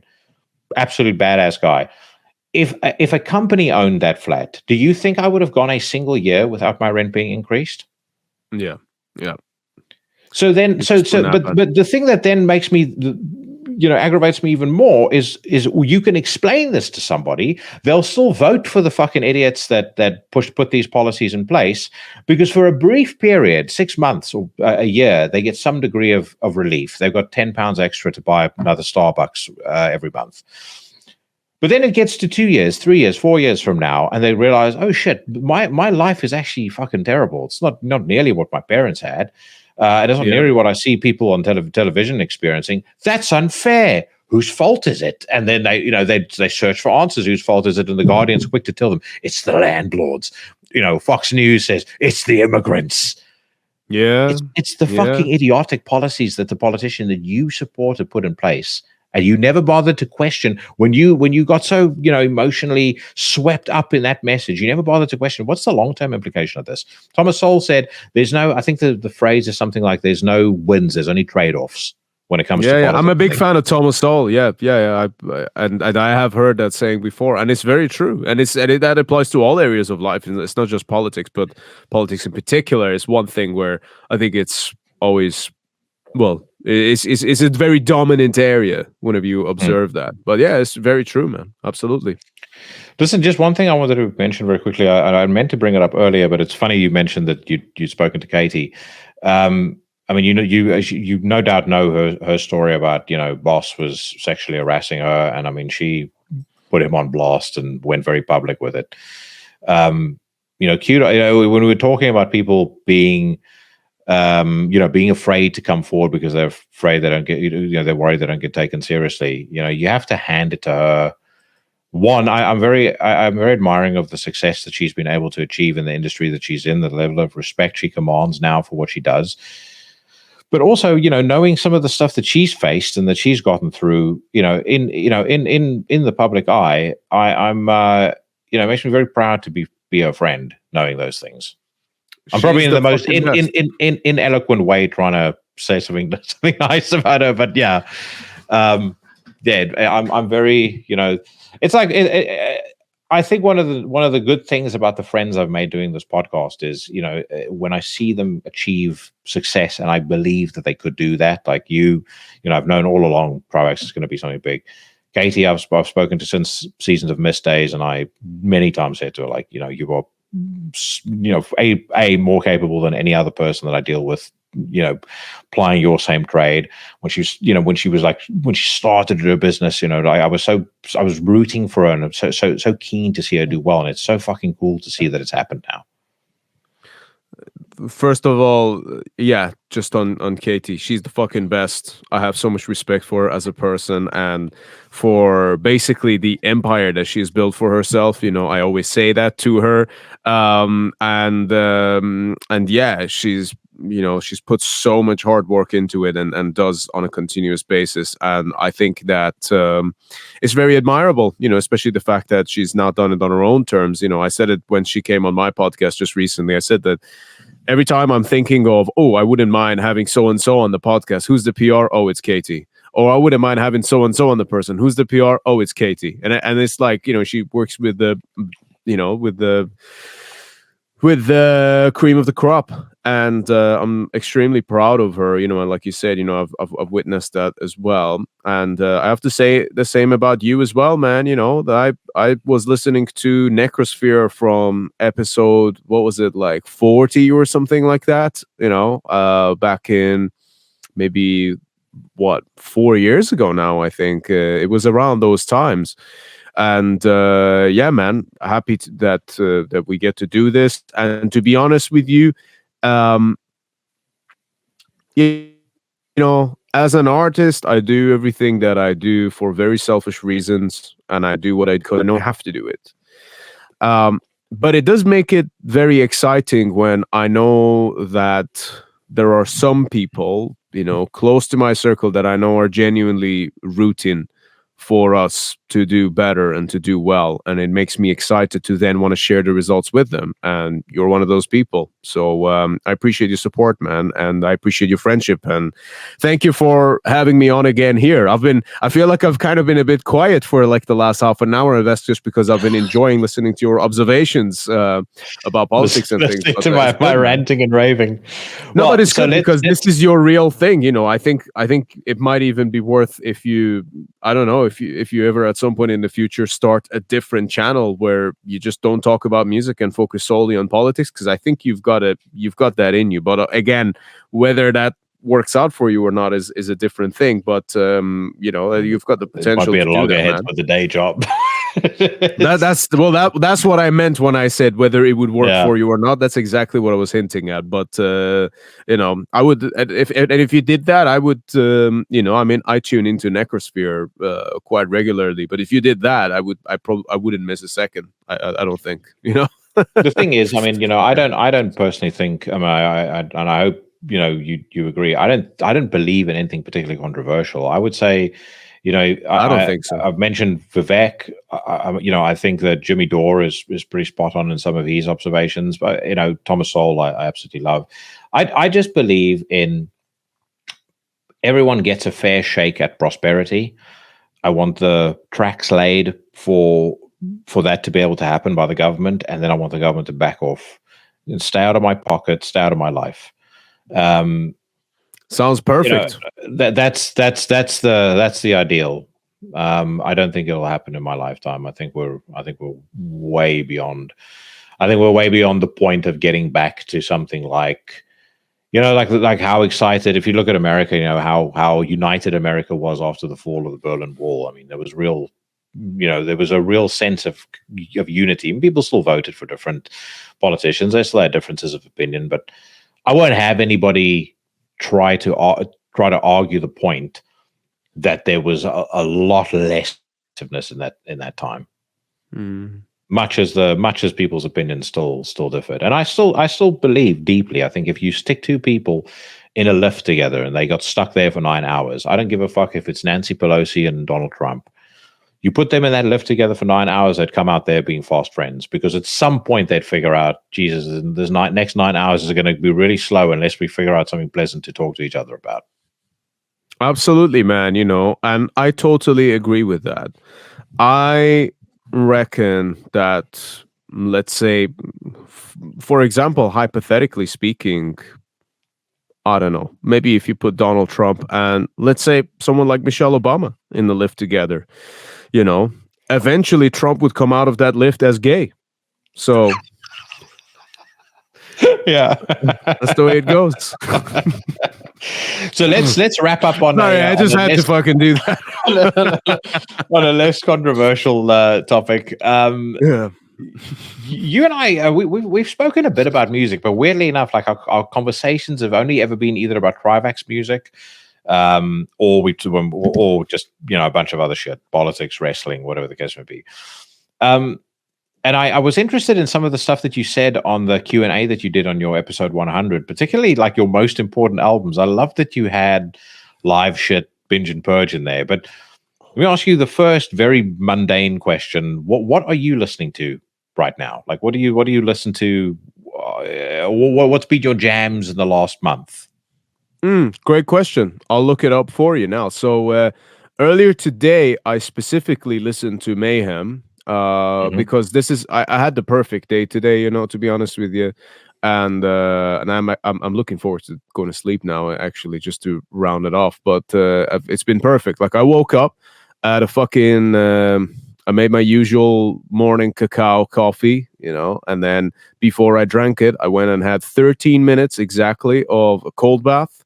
Came out, dried off, got changed, had my coffee while stood outside, getting a bit of sunshine, came in, did a bit of work on the album, because I still had a bit of editing to do. And then after that, you know, I just did a bunch of chores. Then eventually, after a bit of preparations, did the Necrobutcher interview. As soon as I did that, spent some time with my girlfriend. We finished watching Sons of Anarchy. Then I left, went to gym, did leg session, murdered it, came home, and ate some food with my girlfriend, watched the show, and then jumped straight onto the podcast. So I've had the perfect day, and that's totally not the question that you asked, but I'm going to say it anyway. The Shayan daily routine. That was my daily routine right there. Also I had lots of cuddles with my cats in the middle as well. That was fucking awesome. And yeah, he was grooming my beard earlier. It was so fucking cute. So today I listened to, so when I was in the gym doing the leg day just before this podcast, I was listening to Mayhem. But before that, do you want me to just read out the artist names? Yeah. So, it's a bit quirky. So not every band that I've searched for I've actually listened to here, but the ones I have listened to, I've been listening to Toto nonstop for like the last few weeks. Like Rosanna has been stuck in my head so fucking badly because it's just so fucking groovy. The drums are beastly. And Toto, the first album, and also the fifth record, it's just like they're so fucking good. It's just not even funny. So yeah, I've got Toto. Next one is Immolation. Quite the contrast, obviously, you know. And then I've got Ulver. Then I've got Necrophagist. Then I've got Lavizon Jangal. Then I've got Iron Maiden. Then I've got Tufan. Tufan is an Iranian pop artist who passed away. Yeah, I think you played that for me when you guys visited. I might have done. Yeah. I always do that shit. And then I've got Metallica here. I've got Niflheim, and that's pretty much like at the end of my list on Spotify. But yeah, I guess that's what I've been listening to lately without thinking about it.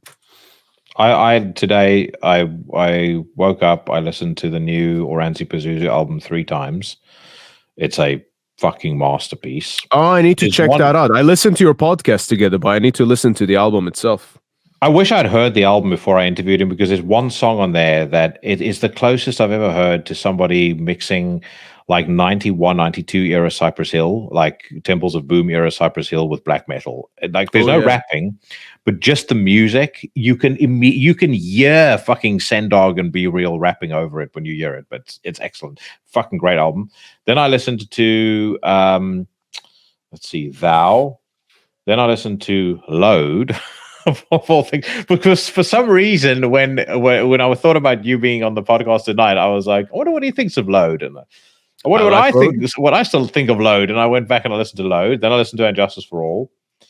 Then I probably gave Oranzi Pazuzu another listen. Then I listened to Akercocke, which is almost a daily thing. And I also listened to something else. I discovered this cover. And it's just one song, but I've fucking have listened to it to death, and this is probably going to be seen as something that's completely and utterly weak. I'm just trying to find the name because I'm going to forget about it otherwise. So there's a very famous pop song, well, at least it was famous, I think, in like 2012. It's by a band called Empire of the. I think they're called Empire of the Sun. Or no, the band's called We the People, and the song is called Empire of the Sun. And if anybody looks it up, they'll know exactly what song I'm talking. They'll know the song just by hearing the chorus. I found a guy that did an acoustic cover of it, just totally independently, uploaded it onto Spotify, and it's like, this is fucking brilliant. And I've worn that track out. Right. But yeah, that's been today. So that's cool, man. Quite the selection, then. Yeah. Yeah. But dude, thank you very, very much. Congratulations on the Osmose signing. Congratulations on episode 100. And looking forward to us doing this again at some point very soon. Yeah, man. Next one's on Iblis, shall we? Yes, 100%. Anytime. Let's anytime. Any day of the week and twice on Sunday. There we go. That sounds good. All right, dude. Take care of yourself. Awesome, man. You too. And we'll catch up soon. Thanks for having me. Bye-bye.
That was unmistakably Trivax with their song Against All Opposition, taken from their 2023 album Eloah Burns Out, available on Cult Never Dies. A link to the Trivax Bandcamp in the description to the podcast.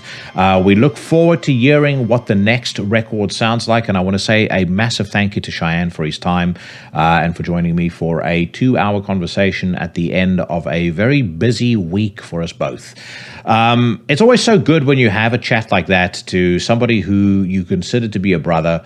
There's a lot of positive energy going back and forth. You just come off that sort of episode feeling really energized, and I certainly did in this instance. And I do want to say congratulations once again to Trivax for getting signed by Osmose, and also to Shayan for reaching that 100 episode milestone with Iblis Manifestations. Neither of those are easily achieved. I think when it comes to Trivax in particular, I'll just echo again, if you remove friendship from the equation, I truly believe that band can be a completely unstoppable force in extreme music. I don't think that Shayan is going to soften the edges or compromise his own vision to get to that place, but I think the band has the potential for that to happen naturally, and I'm really excited about the journey they're on and looking forward to the next chapter. I will also be, as Shayan said, I'll be on Iblis Manifestations when we next speak publicly. When that'll be, I'm not sure, but Shayan will almost certainly be a guest again on this podcast as well. So there you go. Not all of the conversations that I record for this podcast will, of course, be that pointed and that political. But, when the discussion naturally goes in that direction, I'm also not going to edit out an hour's worth of content and present you guys with some fucking undercooked, half-baked version of the show. On that note, I would like to welcome another brother to the podcast, the Reverend Karl Hikara, the Sinister Minister. He joins me right now. But before we get to the next segment of the show, I do have to say that if you're man enough to cry at Love Actually and to eat carburetors for breakfast, then you're no man that I want to be friends with. Which means you need to hit the bricks, because this is the weekly news rant. A roundabout for judgment. And hang them where the world can see. The Sinister Minister, it is always good to see you, and it's always good to have you on the podcast. How's everything been going with you before we start diving into the latest news headlines? It's going all right. Been just work and all that kind of shit. Like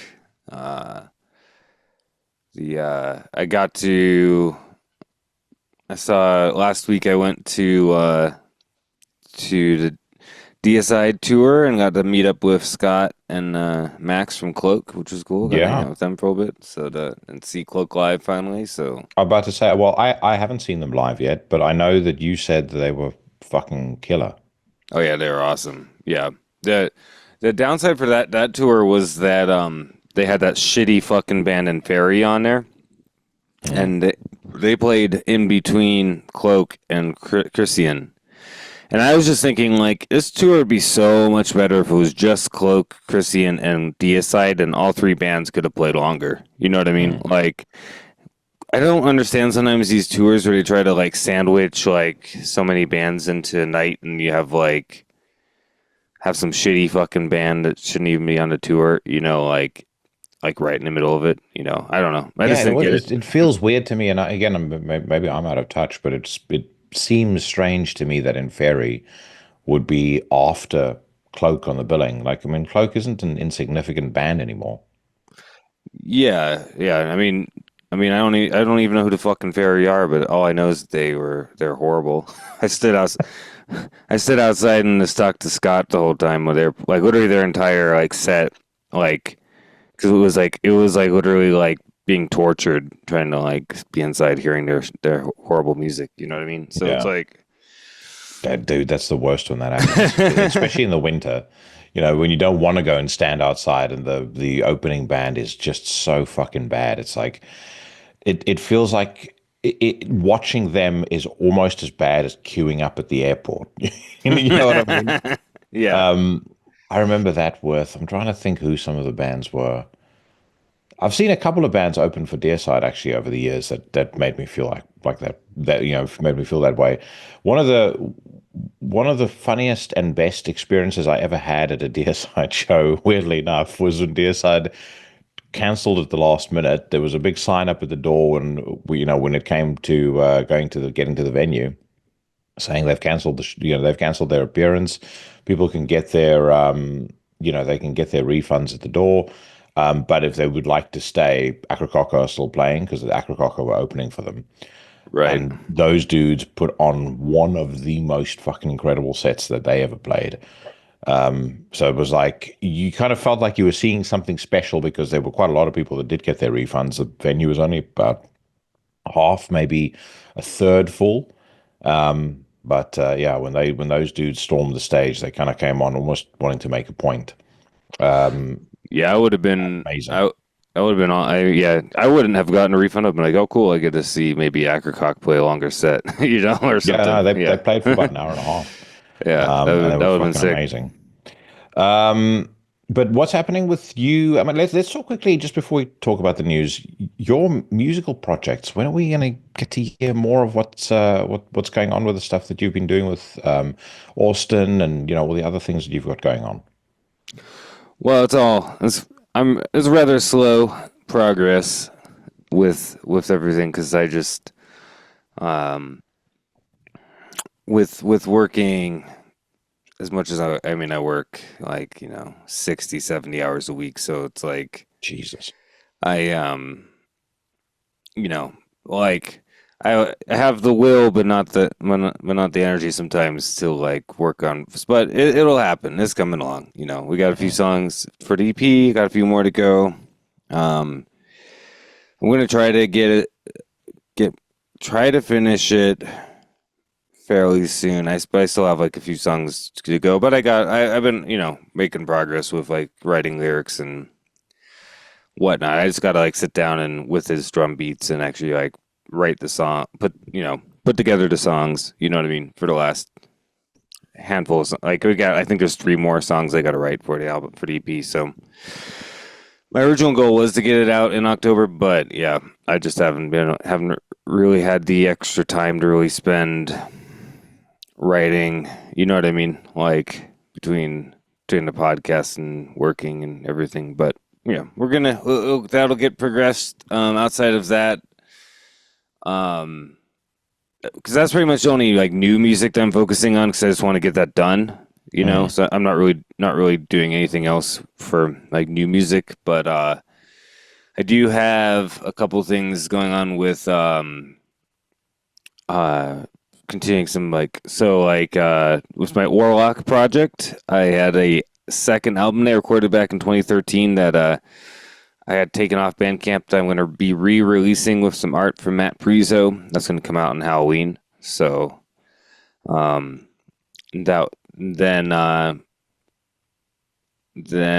what's the other thing? And Matt's going to do a new art for my solo album, which has only had a temporary cover for 10 years. So I'm finally getting a real cover for that. And then I got some other demo collections and stuff coming out from my older stuff, but I would hope to finally buckle down and get the Antichrist Blood Scourge EP done by maybe by my birthday in February. It'd be nice to finally get it done. So I was going to say it's not necessarily a bad thing to drop something like that in January, maybe February next year, because the traffic is so heavy between now and the end of the year.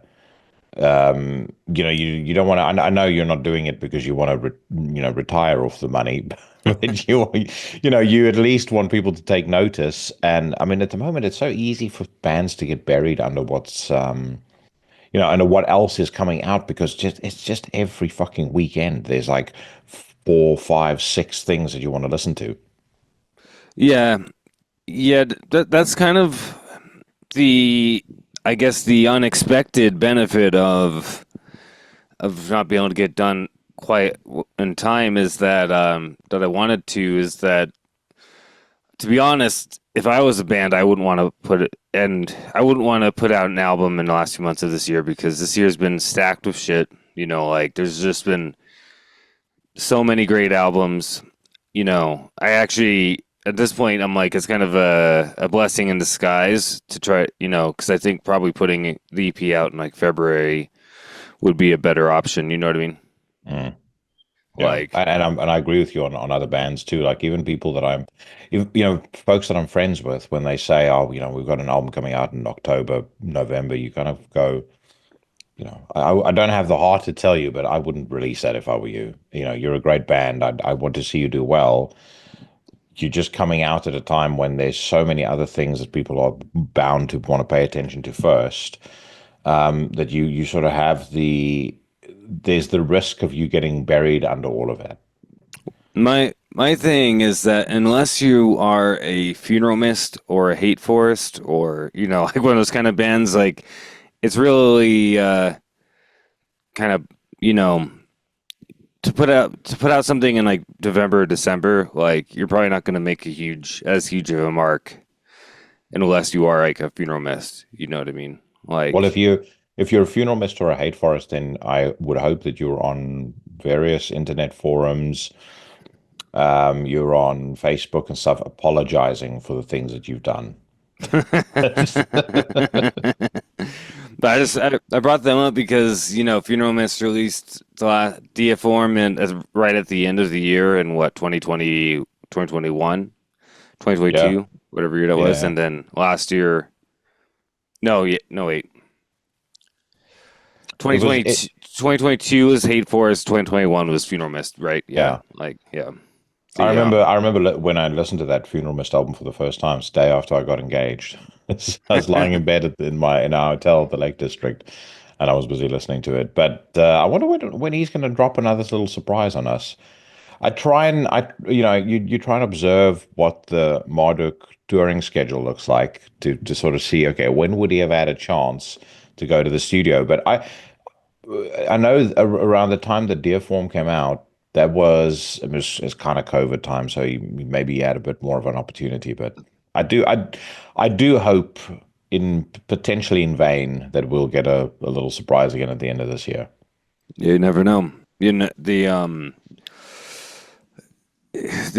only thing is that he was the primary songwriter and did a lot of stuff for the Marduk album, so he probably was putting a lot of energy into that. But you never know. Like I don't think Marduk was touring all that much this year. We could get a surprise. I mean, he always puts albums out on surprise, surprise albums. So yeah, it could happen anytime.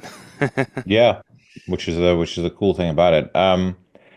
So as far as new releases are concerned, what are you listening to at the moment, or what's impressed you recently? Because you've been a pretty good source for me for new music this year. I've got to say, like every time that I look at my list and sigh and think, Jesus, that's going to be difficult whittling it down to 30. Then I'm like, there's like 3-4 things from you in my inbox. I'm like, oh, fucking hell.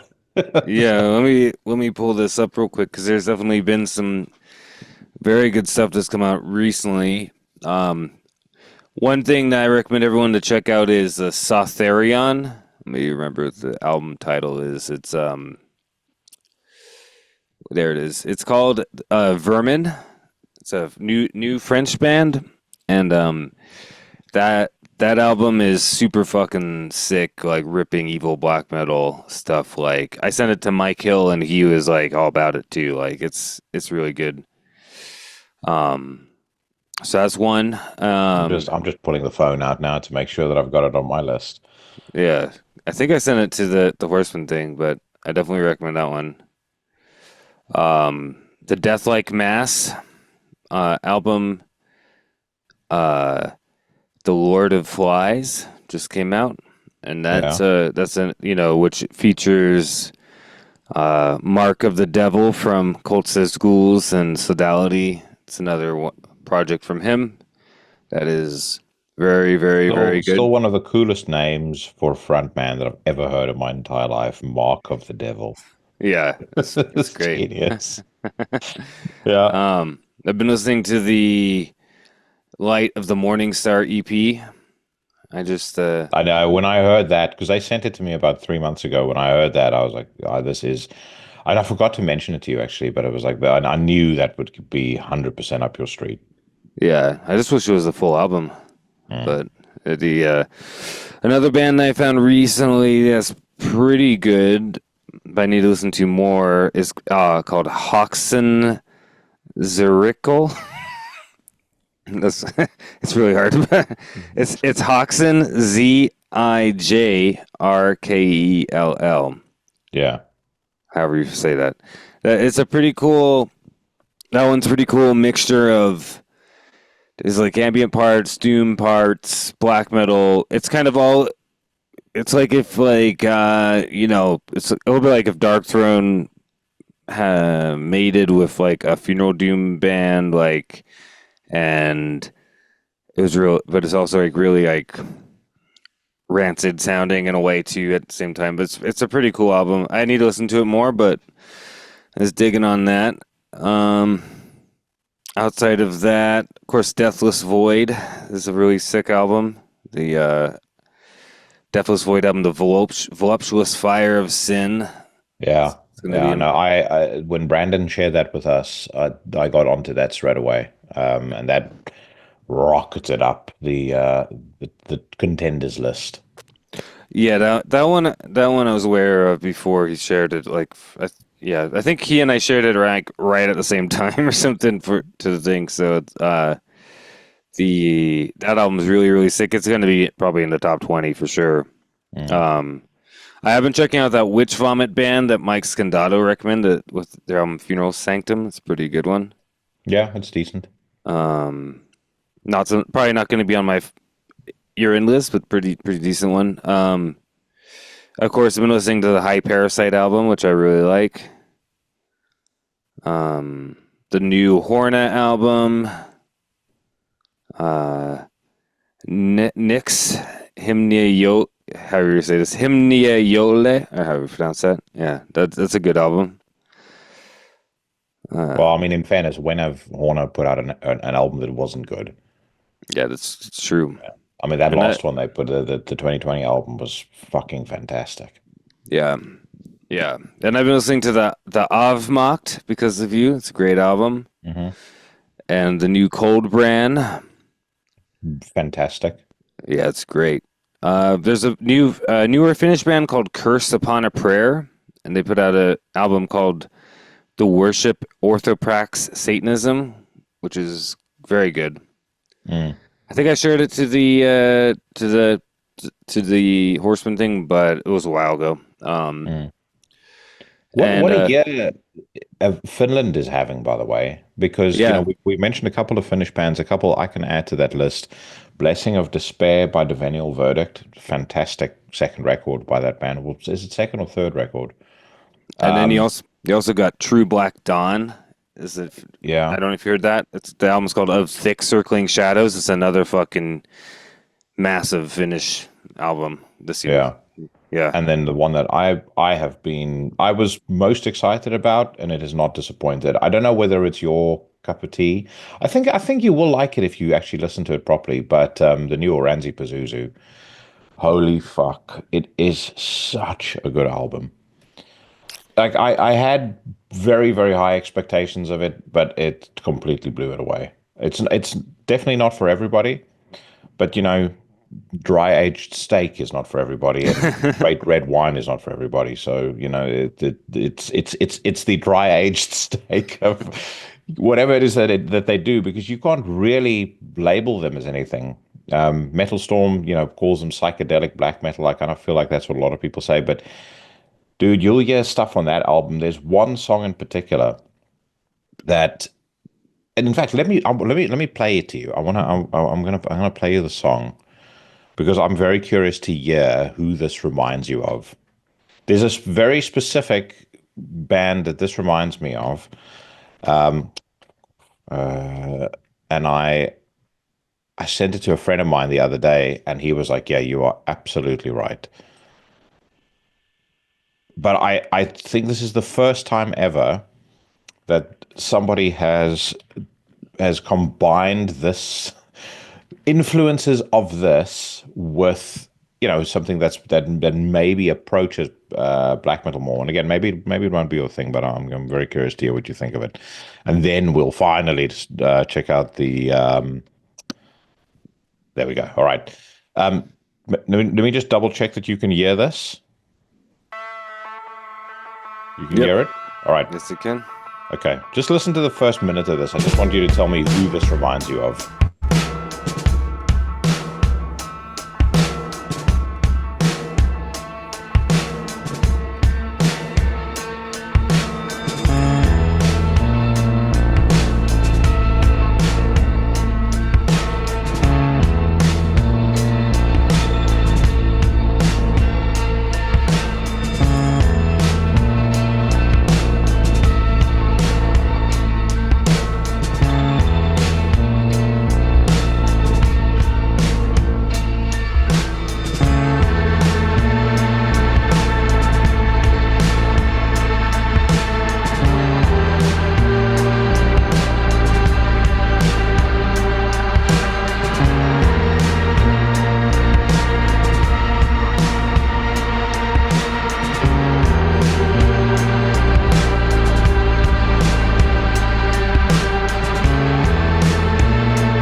Who does that remind you of? Reminds me of Portishead. No, Cypress Hill. If I could immediately, as soon as I heard that, I was like, that sounds like somebody took influences from Temples of Boom, and they started, because the song gets much darker as it goes on. They kind of melded it with sort of atmospheric Scandinavian black metal. It blew my mind. The thing with this band is, by the way, it's very hard to play somebody like a clip of a song, because you must listen to their records in their entirety. Like they only seem to properly make sense if you listen. Excuse me, listen to them end to end. But fuck it, I love it. It's just a record that just landed exactly right with me. When it came out, I listened to it 3 times in the morning. I've probably listened to it about 5-6 times already on day one. I just think it's fucking fantastic. It does also remind me of like Portishead, though. Yeah, a little bit. Yeah, because if you think about like Portishead, there's like there's kind of bass lines and the drumming and everything. Yeah. Yeah. I'm not as familiar with Cypress Hill, so that would be like, I've listened to some Cypress Hill, but I'm not like, I probably haven't listened to Cypress Hill since I was like a teenager. You know what I mean? Yeah.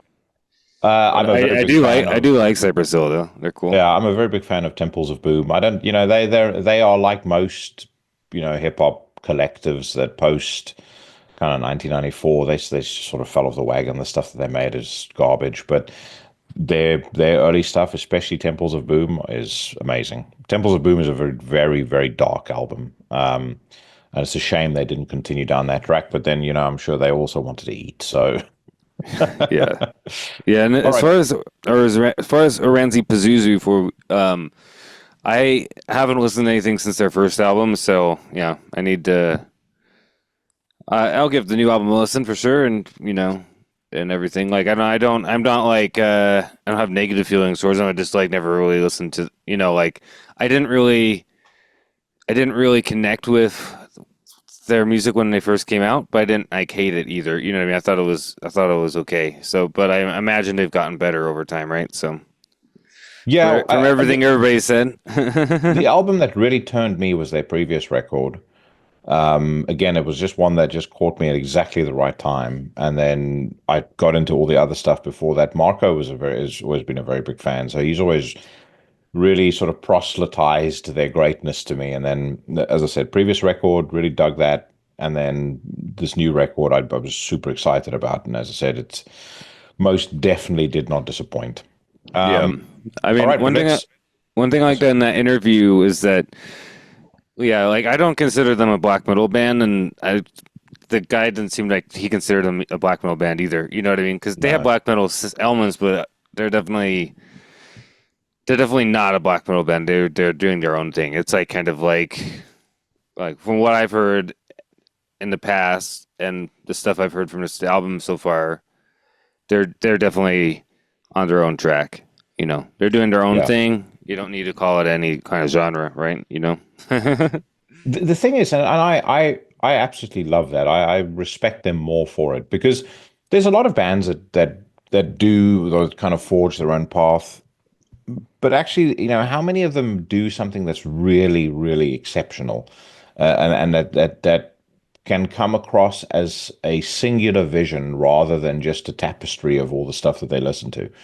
I feel like if you know what to listen out for, you can pick out a lot of the influences, because like I picked out the Death Grips influence on that one song, and I was very happy that he confirmed that I was correct, because I don't know of anyone else that spotted that. But at the same time, like however they bring their influences in, it's always quite subtle. So it never feels like you're listening to these ideas and these influences being shoehorned in. You understand what I mean? Like like sometimes you'll hear like a band that mixes. You read a press release and it's like, oh, we blend Fields of the Nephilim with Behemoth, and it's like I can clearly hear the distinction. You can see the demarcating points. Yeah. Like that's something that really drives me crazy is when you have a band that just like sounds like they just kind of like roughly glued together. Like they're like replacing like actual originality with just stealing stuff, like multiple genres, and like jamming them together. You know what I mean? Like it's almost like they're conflating originality with we're just going to take whatever. We've got 5 people in the band. They all listen to different things. We're just going to throw in whatever this person digs. We're going to do. That's the problem, as I've mentioned previously about with South African bands.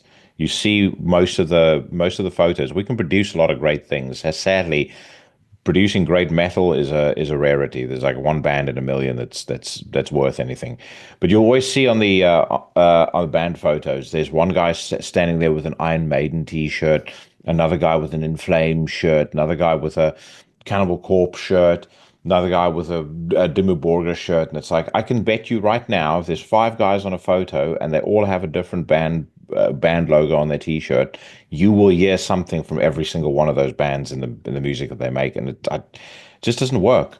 Like Oranzi Pazuzu, when you talk about them as an example, that blend of styles, bringing it back to that wine analogy, the best wines are normally a blend of something, but it tastes like something all unique, all on its own. Oranzi Pazuzu is like that. Yeah, that's the kind of like good. Another example I always think of is Akercocke, because like generally I can't stand bands that jump from thing to thing like and whatever, but I love Akercocke because and also Antichrist Imperium, because those things, even though it's jumping like from sometimes crazy weird left turns and stuff, it all flows, it all feels natural, it all feels like their own expression, and so it's like I like that, where I might hear another band that does it and it's fucking annoying. You know what I mean?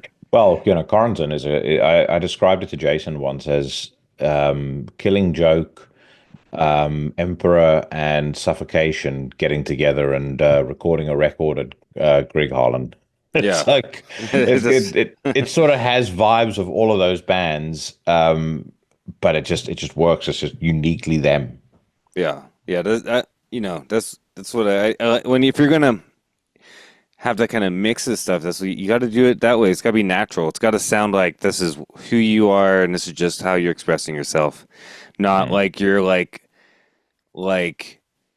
deliberately, like crudely being like, well, let's just do like, let's just rip off, let's have an incantation riff and then go into like, like Just Like Heaven next, like, or whatever. Yeah. Jesus, that would be original. Incantation and Just Like Heaven. All right, let's talk about a headline on metalstorm.net. So Massacre are unleashing a new song, Death May Die.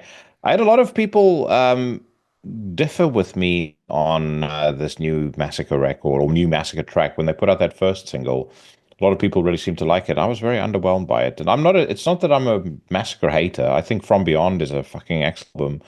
I could even dig Promise a little bit. Back From Beyond, I didn't spend so much time with. Resurgence, I thought was all right. But that new single that they released, I just wasn't fussed over. They say American death metal legends Massacre preview their forthcoming full-length effort Necrolution, due out on November the 8th on Agonia Records. There's a new single called Death May Die, accompanied by a music video.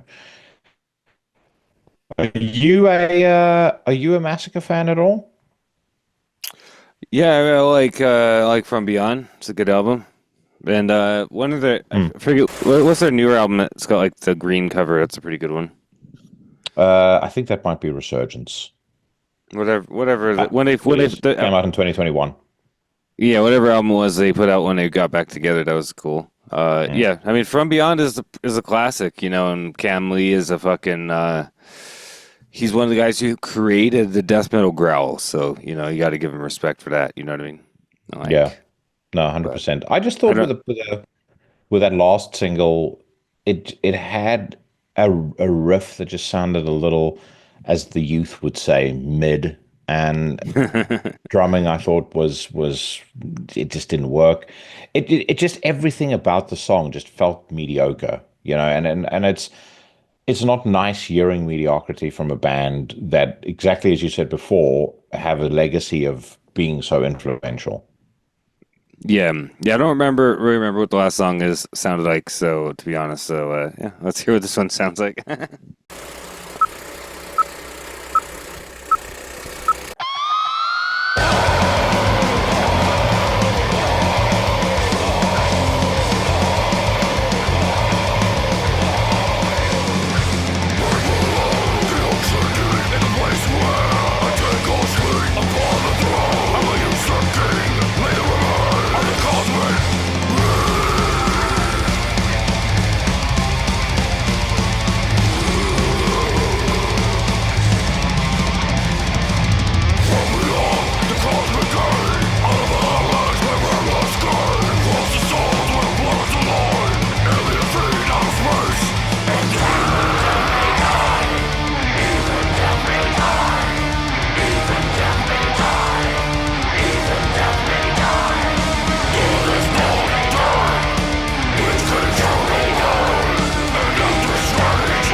Powerful Johnny Cash T-shirt being worn by the drummer.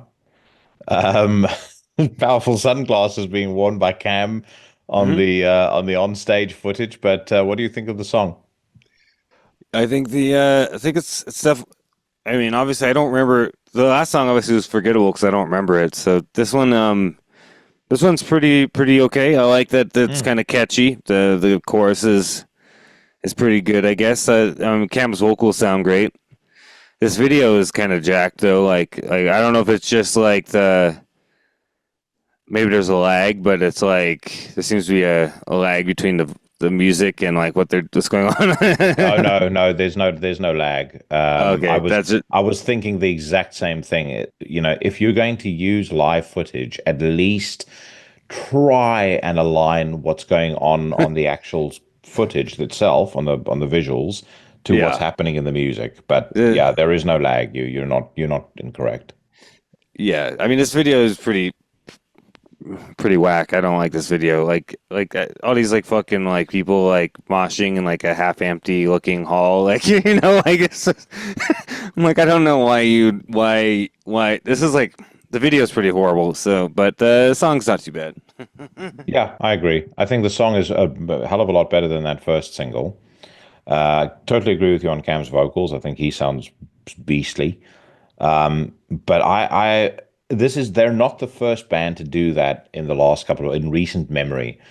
Why would you film live, or include live footage of yourself playing somewhere where there are so few people in the venue? Demonstrably, the venue is only like a third full. I mean, I don't personally, I'm not talking, I don't want to sound too business-like when it comes to this sort of thing, but if I were their management, I would look at that and go, I'm not sure this is projecting the appropriate image of this band. Yeah, it just looks whack. Like you got like all these like people like moshing in like a room that's like half, like mostly empty, and it just looks stupid. You know what I mean? Like it just looks goofy. You know, like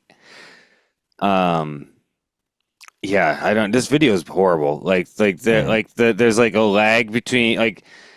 they're like everything's like seconds off. So like, you know, like it looks like he's screaming and then his voice comes in like 10 seconds later, you know, like why would a label look at this video and go, yeah, let's put that out? Like this is you know awesome. what I mean? Yeah. This So they is also commit the ultimate faux pas, which is having people kind of I don't know whether you would call it breaking the third wall or breaking the fourth wall, sorry. But when you've got audience members that look at the camera and they're pulling little faces or smiling or, you know, giving the horns, it's so fucking lame. No, I don't like it. It's I cannot tell you how much I hate it. Yeah, it's too fun. You know what I mean? Like Yes. it's like it's too much fun going on. Like I don't want to see people having fun. It's death metal. I'm exactly the same way. I cannot tell you how much I hate it. I can't tell. No. I saw a video of Midgard's Blut, like you know that Boris T guy on YouTube. Like he went to Midgard's Blut and he was filming that, and there were people like rowing to when Amon Amarth was playing. Dude. And I was like, man, my God. like that alone just made me not ever want to go to this fucking festival because I don't want to have to see people fucking rowing. No. Like, I think you should. I think your metal like your metal member card needs to be revoked if you're like start doing the rowing. You know? Yeah. No, I'm 100% with you. I didn't even know about the rowing phenomenon until somebody mentioned it to me, and I saw a video of it as well. I was like, "This is the stupidest fucking thing I've ever seen in my entire life." That's the first time I ever saw or heard of it was in that video they posted. I was like, "What the fuck are these people doing?" Complete disgrace. Very quickly, I just want to play something in living tribute to our very good friend Brandon Legion. I think you're a big fan of this too. I'm only going to play it because it's on the it's in my recommended bucket. But anyone who's listening to the audio version of this is going to wonder what in the fuck's going on now. But this is one of those if you know, you know scenarios.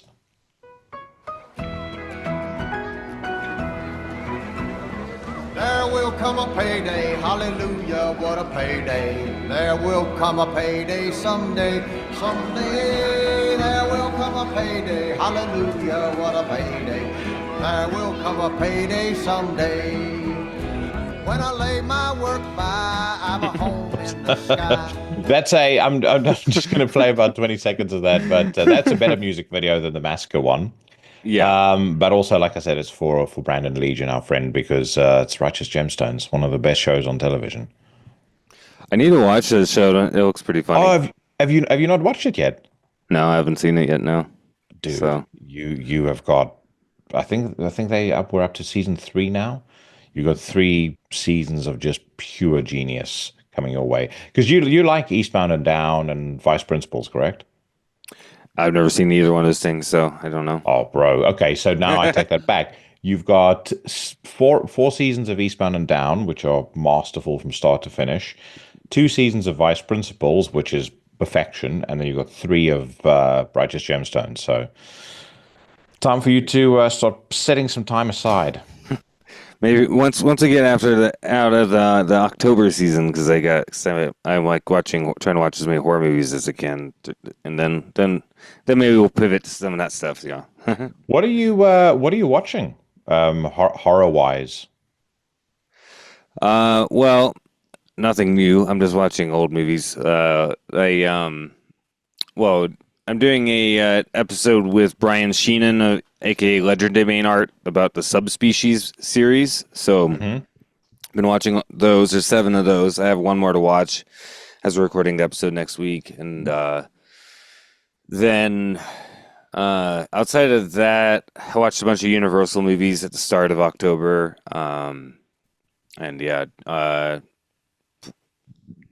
Going to.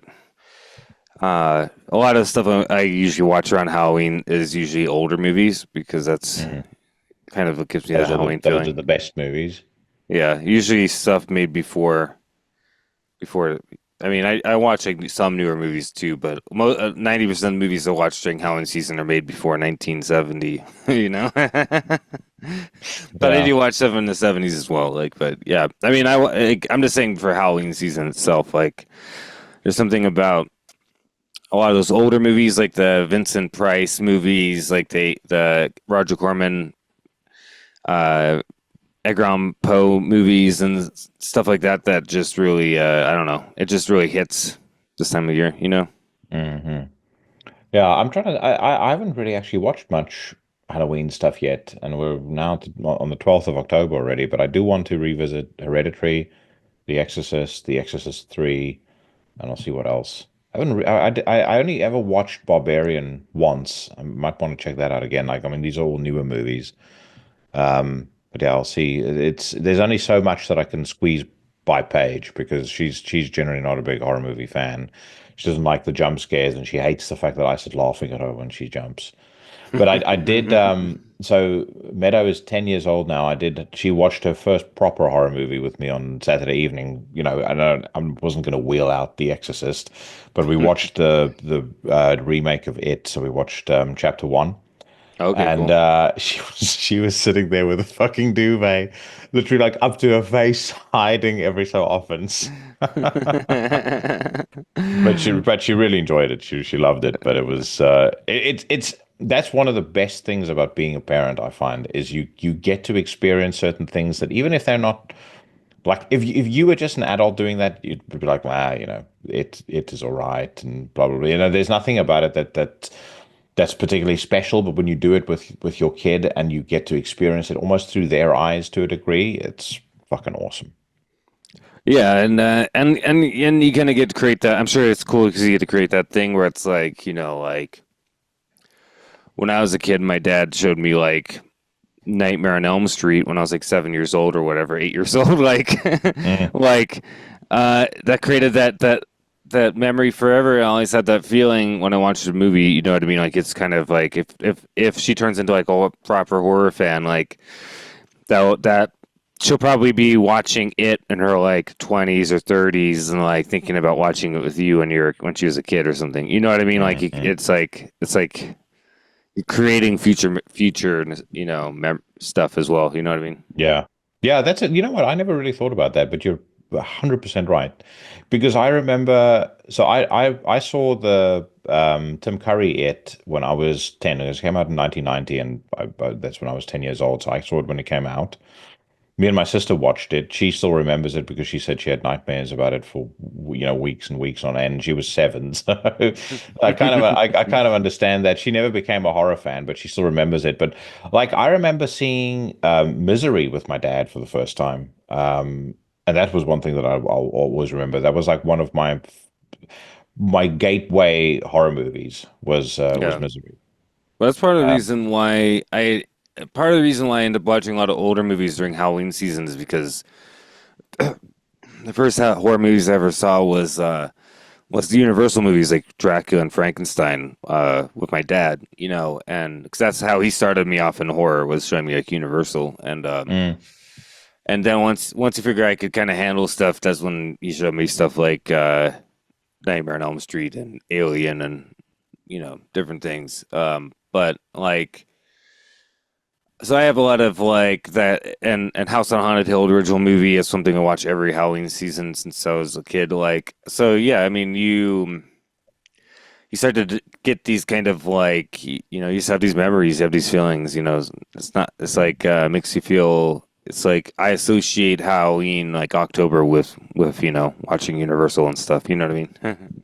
Yeah. No, that's you as I said, that's a great point. It's actually this year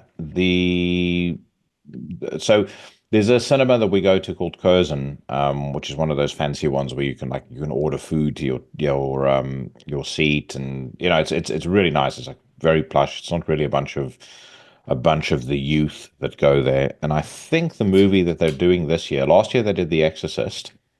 And the one that they're doing this year, I think, is the first Nightmare on Elm Street. Oh, So, cool. yeah, Yes. I might actually make a point of going to watch that. I was sort of in two minds about it, but now that you've mentioned it to me again, I'm kind of like, I don't know. It's cool to see in the I'm theater. very, very tempted to go see it now. Yeah, my friend and I, like last year we saw The Exorcist for the 50th anniversary in the theater, and Which was amazing. Yeah, it was amazing. I really liked that new restoration of it. Looks beautiful. And then, but I think it was 2019. He and I went and saw Nightmare on Elm Street in the theater. It was really cool to see that in the theater. So, yeah, no, yeah. I think you've convinced me now. I think I'm gonna go check it out for sure. All right, let's listen to some new music. So, Fit for an Autopsy have dropped a new single. It's called Lower Purpose. It says here, to taste another piece of their soon-to-be-released new studio album, The Nothing That Is, deathcore operatives Fit for an Autopsy offer in listening the Lower Purpose single. I'm almost certain that I listened to the first one on the podcast, but much like the Massacre track, it didn't necessarily make the biggest impression on me. It's certainly not something that I've etched into my mind going, I really need to listen to this when it comes out. I'm also not the biggest deathcore fan. Have you any view either way on Fit for an Autopsy? I don't. I barely even know who this band is. So like, I've heard the name. I've seen the name around, and I guess I have no. I don't even think I've ever heard this band except for like maybe when you played something on the podcast a while back. So yeah. All right. Well, let's hear what this sounds like.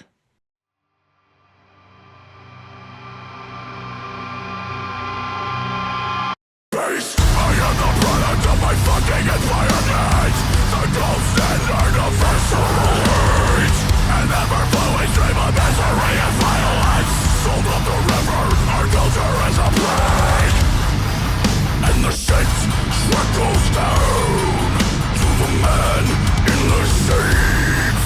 He can take his licks till he can't, and then you'll know his fucking rage.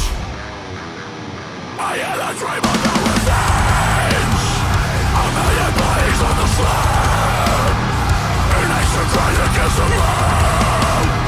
You know that dream is all we have. All we have. They reset the forces that be. Paradise is a parody. The filth that closes the ways. Our houses have turned as foreign to their meats. Tell me, is the thought of decency social serenity so obscene? There's no safety in numbers when numbers don't meet expectations. I don't think it's ever a good sign when I'm 25 seconds into a song and I've already mapped out what it's going to sound like for the next 2 minutes, and I start going, okay, how much longer do I want to listen to this bullshit before I turn it off? Yeah, it's pretty bad. It's just you know what the problem with deathcore is? It's one of the biggest all show and no go subgenres in metal. Most of the bands are like super heavy and they're swearing and they try to sound as pissed off as possible. And there are just so few bands, like I can count on one hand the number of bands that I feel are actually convincing in that scene. Despite Icon are traditionally referred to as a deathcore band, I kind of think they've moved more towards death metal, more traditional death metal. But them, Annotations of an Autopsy, and maybe one or two others. But for the most part, most of these bands all follow exactly the same blueprint. Every song sounds the same. It's like they're trying incredibly hard to convince me that they're the angriest people on the face of the earth, and at the end of the day, it just sounds like a bunch of fucking wank. Yeah, I'm actually surprised that this genre is still like even around. I sometimes forget that there's still bands playing. It just seems like here's the deal. I'd rather listen to Slipknot than listen to this band. Because at least Slipknot has like catchy riffs and stuff. You know what I mean? Like this is just fucking like nonsense. It's just like trying to be all like, yeah, we're all angry, and then it's just kind of like this fucking going nowhere the song's going nowhere, and it's going nowhere slow. You know what I mean? Like, it's one of those things. There's nothing catchy about it. There's nothing. Like, if you're gonna, like, in my opinion, okay, if you're gonna make like this kind of music, it has to have like something catchy. It also has to feel like really fucking like, convincing. You feel like this band sounds like they don't got, they sound like they are trying to make up for having a small dick or something. Like it's just no, like, there's not that energy to it. Yeah, there's nothing convincing, and actually you are spot on. It sounds like overcompensation. Yeah. It's like, look at me, I'm so tough, man, but it's not actually tough, Well, I mean, one other deathcore band that I do quite like, because I think they are a little bit different. They've brought Kirk Winstein in to do vocals on songs, and there's something always a little just away from the blueprint, off piste about them as far as deathcore is concerned, is the Acacia Strain. But again, in demonstration of that style of music and the people that listen to it, or that are truly like massive deathcore fans, I went to a Acacia Strain show probably about 12 years ago, and we got to song 3, and I said to the friend who was with me, I was like, if we don't go now, I'm going to get arrested, because if one of these stupid fucks kicks me in the face or swings their arm around and accidentally punches me, I am going to murder them. Yeah, the people that go to those shows are, probably rough to say, in my view, the fucking dregs of humanity. It's not people I want. Yeah, that's how I feel about that shit. Yeah, but dude, listen, how fucking wild is this though? I was just taking a look on Spotify. You know that Fit for an Autopsy has 345,000 monthly listeners. Jesus. How the fuck is that possible? Bots. Well, I don't think that's outside of the realms of possibility. But I mean, you got songs here that have 8.5 million, 11 million, 3.3 million listens. Well, here they're probably they're featuring like a TikTok video or some shit, And, well, that's what they should call the style of music, I think, is TikTok metal. It's a 3 minute 13, or sorry, I think that's 3 minutes 15 seconds, and of just nothing, fluff. Yeah, it's totally fucking pointless music. Yeah, it's the talk to me of metal. I was gonna tease you earlier and say I bet Talk to Me is high up on your list. How that movie was as well received as it was, I've no fucking idea. I thought it was one of the most unwatchable pieces of shit that I've ever seen in my life. Yeah, it's bullshit. And I literally, the directors of that movie are the most obnoxious human beings on the face of the earth. I listened to an interview with them with Mick Garris on the Postmortem podcast last year, and I couldn't listen to it. I had to turn it off because they're so fucking annoying. So, fuck them and their movie.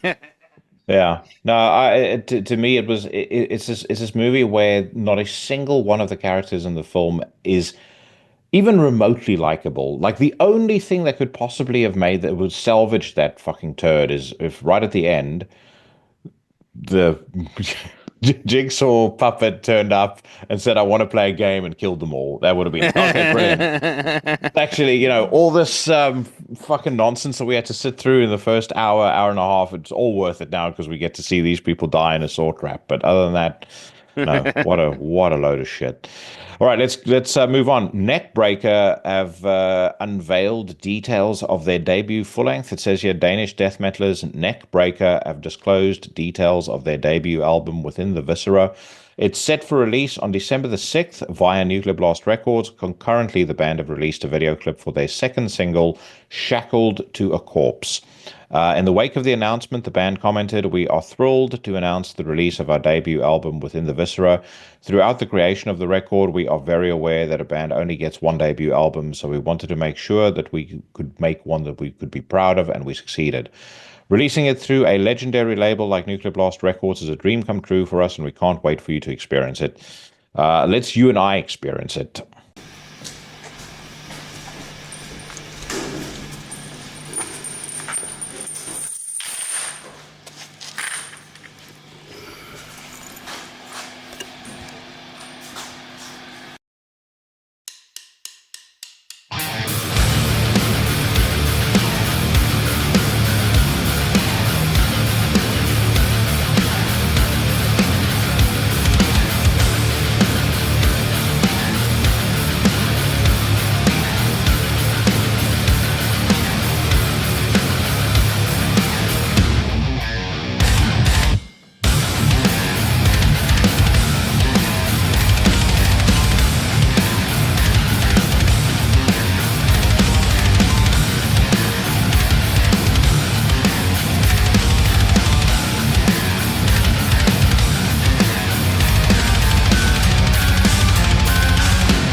Let me ask you this question first of all, before we even talk about the music. What do you think of the vocals? I'm everything about this is hard pass for me. Everything about. I thought you were about to say everything about this is mid. That's how I feel about it. I don't like this at all. It's horrible. And I was just looking them up, like, to see, like, what the fuss is all about. How the fuck did this band get signed to fucking Nuclear Blast? Like, you know what I mean? Like, this is like demo level shit. Like, this is horrible. I don't like this at all. You know what I mean? Like, it's just like, how is their debut album being put out by Nuclear Blast? Why? You know? Yeah. And I was trying to look it up, be like, are these guys in other bands or something? Is just no, they're not. Like, I don't know. It's a mystery. Nuclear Blast put out this. Exactly what you just said there is what I was thinking as I was hearing this. I mean, aside from the fact that the name sounds like it belongs in 1983, it's a... I had this conversation with Shayan, and it always befuddled me as to why Trivax wasn't being picked up, because from my perspective, you look at it and you go, that to me is the full package. You've got a compelling backstory, charismatic frontman, great music, great riffs. You know, you have everything you need as a record label to say, okay, that's a band that I want to invest in. But with this, I mean, the vocals suck. The riffs sound like they are just totally recycled from a whole bunch of other bands. And I totally get the fascination with and the potential money to be made from old school or retro sounding death metal bands, but they didn't even nail that. Like, I understood Nuclear Blast signing Fuming Mouth, and I understand, a label wanting to sign a band like Gatecreeper, but this is just a fucking major miss to me. I mean, this is one of those things where the debut is going to come out, and then next month they go, 40% off all the merchandise and all the CDs and shit. This is definitely like F grade. It's like one of those things that's going to come out and, come and go. That's it. Like, this band, like, I mean, it's just bad. The guitar tone is horrible. Like, the riffs are horrible. Like, the vocals are horrible. The video's stupid. Like, I just don't get why this sounds like a band that should be putting out like their first like EP self-released, not something that should be on Nuclear Blast on a real label. You know what I mean? I guess that's how I don't like it. They clearly impressed somebody somewhere, and kudos to them. And I say kudos because it's not easy to be noticed and to be picked up by a label in 2024. So somewhere along the line they did something good. I don't know whether somebody saw them play live and go, this band is great, but based on this single, doesn't cut the mustard in my opinion. There was a glitch in the quality assurance department. Watch, and this band's gonna like take off. People, blow up. Yeah. I'm like, okay, I guess people have horrible taste in music, so Yeah, I think the last time that we spoke, single. I was about to say, I think the last time that we spoke, we listened to one of the new Necrosphere singles. The second one, single. Yeah. I was about to say we heard the first one together. I listened to the second one on a solo news rant, which actually the second one was better than the first one. The first one was some of the worst things I'd heard in a very long time. But we are not going to be able to skip this because I do want to hear it. Survivor's Remorse serves as the third single taken from black metal innovators Necrosphere's forthcoming 9th studio record, Light Privilege, scheduled for November the 1st, 2024 release. Check it out. Blake Judd on the new track. The opening track, Survivor's Remorse, tells a tale of a young man who stole money off his fans when they purchased merchandise from him. No. Tells a tale of coming back from a state of oblivion to find a world that you no longer recognize. It's a world that has been destroyed by dogmas and insanity. All right, let's listen. You want to know what was happening while you and Joanna were living it up in Maui or Cowie or Yowie, whatever it is? What? There were 15 murders the first week and 21 last week in this goddamn city. That's a lot. Decent people are going to have to work here and live somewhere else. Decent people? You mean people who can afford to live somewhere? Oh, Christ. You are such a bleeding heart liberal, Paul. My heart bleeds a little for the underprivileged, yes. The underprivileged are feeding our goddamn brains out, you know what I say? Stick them in concentration camps, that's what I say.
I don't think this will make it onto my. It definitely won't make it onto the contenders list. It won't make it onto the honorable mentions list. It's not terrible though.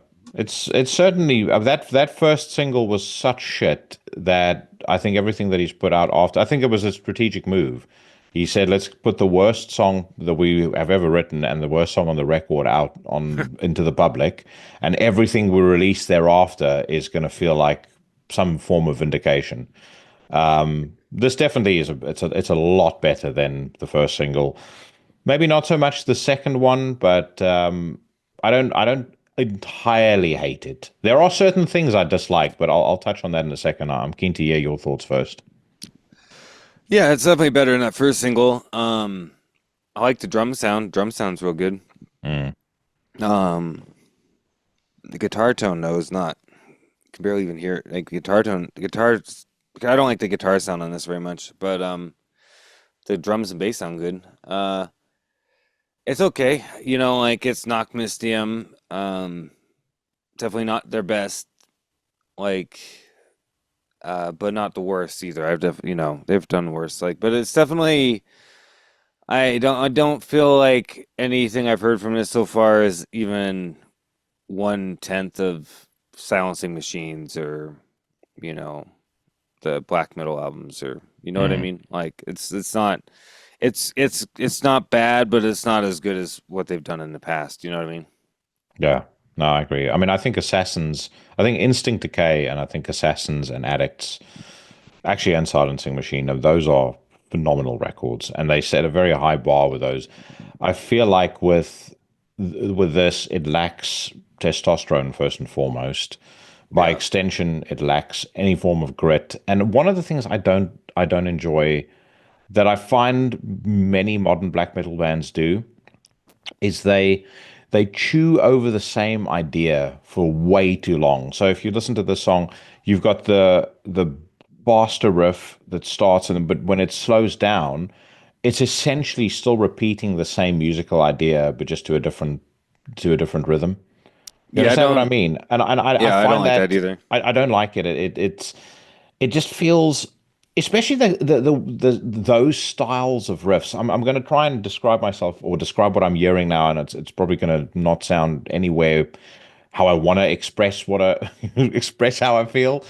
But they bands write these riffs. It's like these melodic riffs sometimes, and there's sort of this urgency in the way that they write the riff, and then they keep almost repeating the same theme over and over again throughout the song, in different, just with different rhythms or maybe a little tweak here and there, and it just sounds.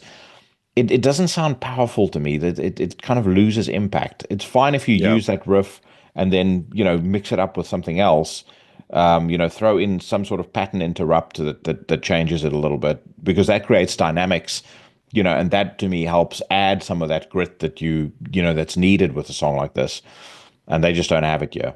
Yeah, like I agree. Like as a songwriter, like when I write songs, I don't like playing the same riff.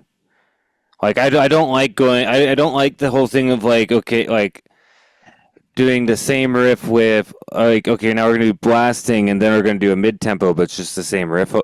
I don't like that, because I like to have a demarcation. So this is the riff while it's blasting. Now here's another riff in a slower mid tempo part, right? Like, I don't like just repeating the same. Like, I mean, I don't have a problem with like you're like Vaughn or something, and you're doing the same riff for 3 minutes, and it sounds awesome, right? Like if you're Vaughn, but they don't change the drum beat. Something, I don't know. For me, particularly with this kind of melodic shit, like as you're repeating that riff over and over and over again, and then you slow it down, you're playing it as a mid tempo, but it's the same riff. It just gets so fucking boring after a while. You're just like, God, like, and it takes, if you are writing something that has an urgency into riff writing, it takes it away. And honestly, I'm just tired of black metal that has those kind of riffs, period. Like, I'm just like, I'm tired of, like, let's make these like urgent, like emotional black metal. I'm just like over it, like overall. Well, I actually agree with you. It verges on emo black metal. I despise emo. I don't like the attitude behind emo at all. I don't like the people that produce it. No disrespect. It's not my kind of people. Some people I want to surround myself with. I think they're weak.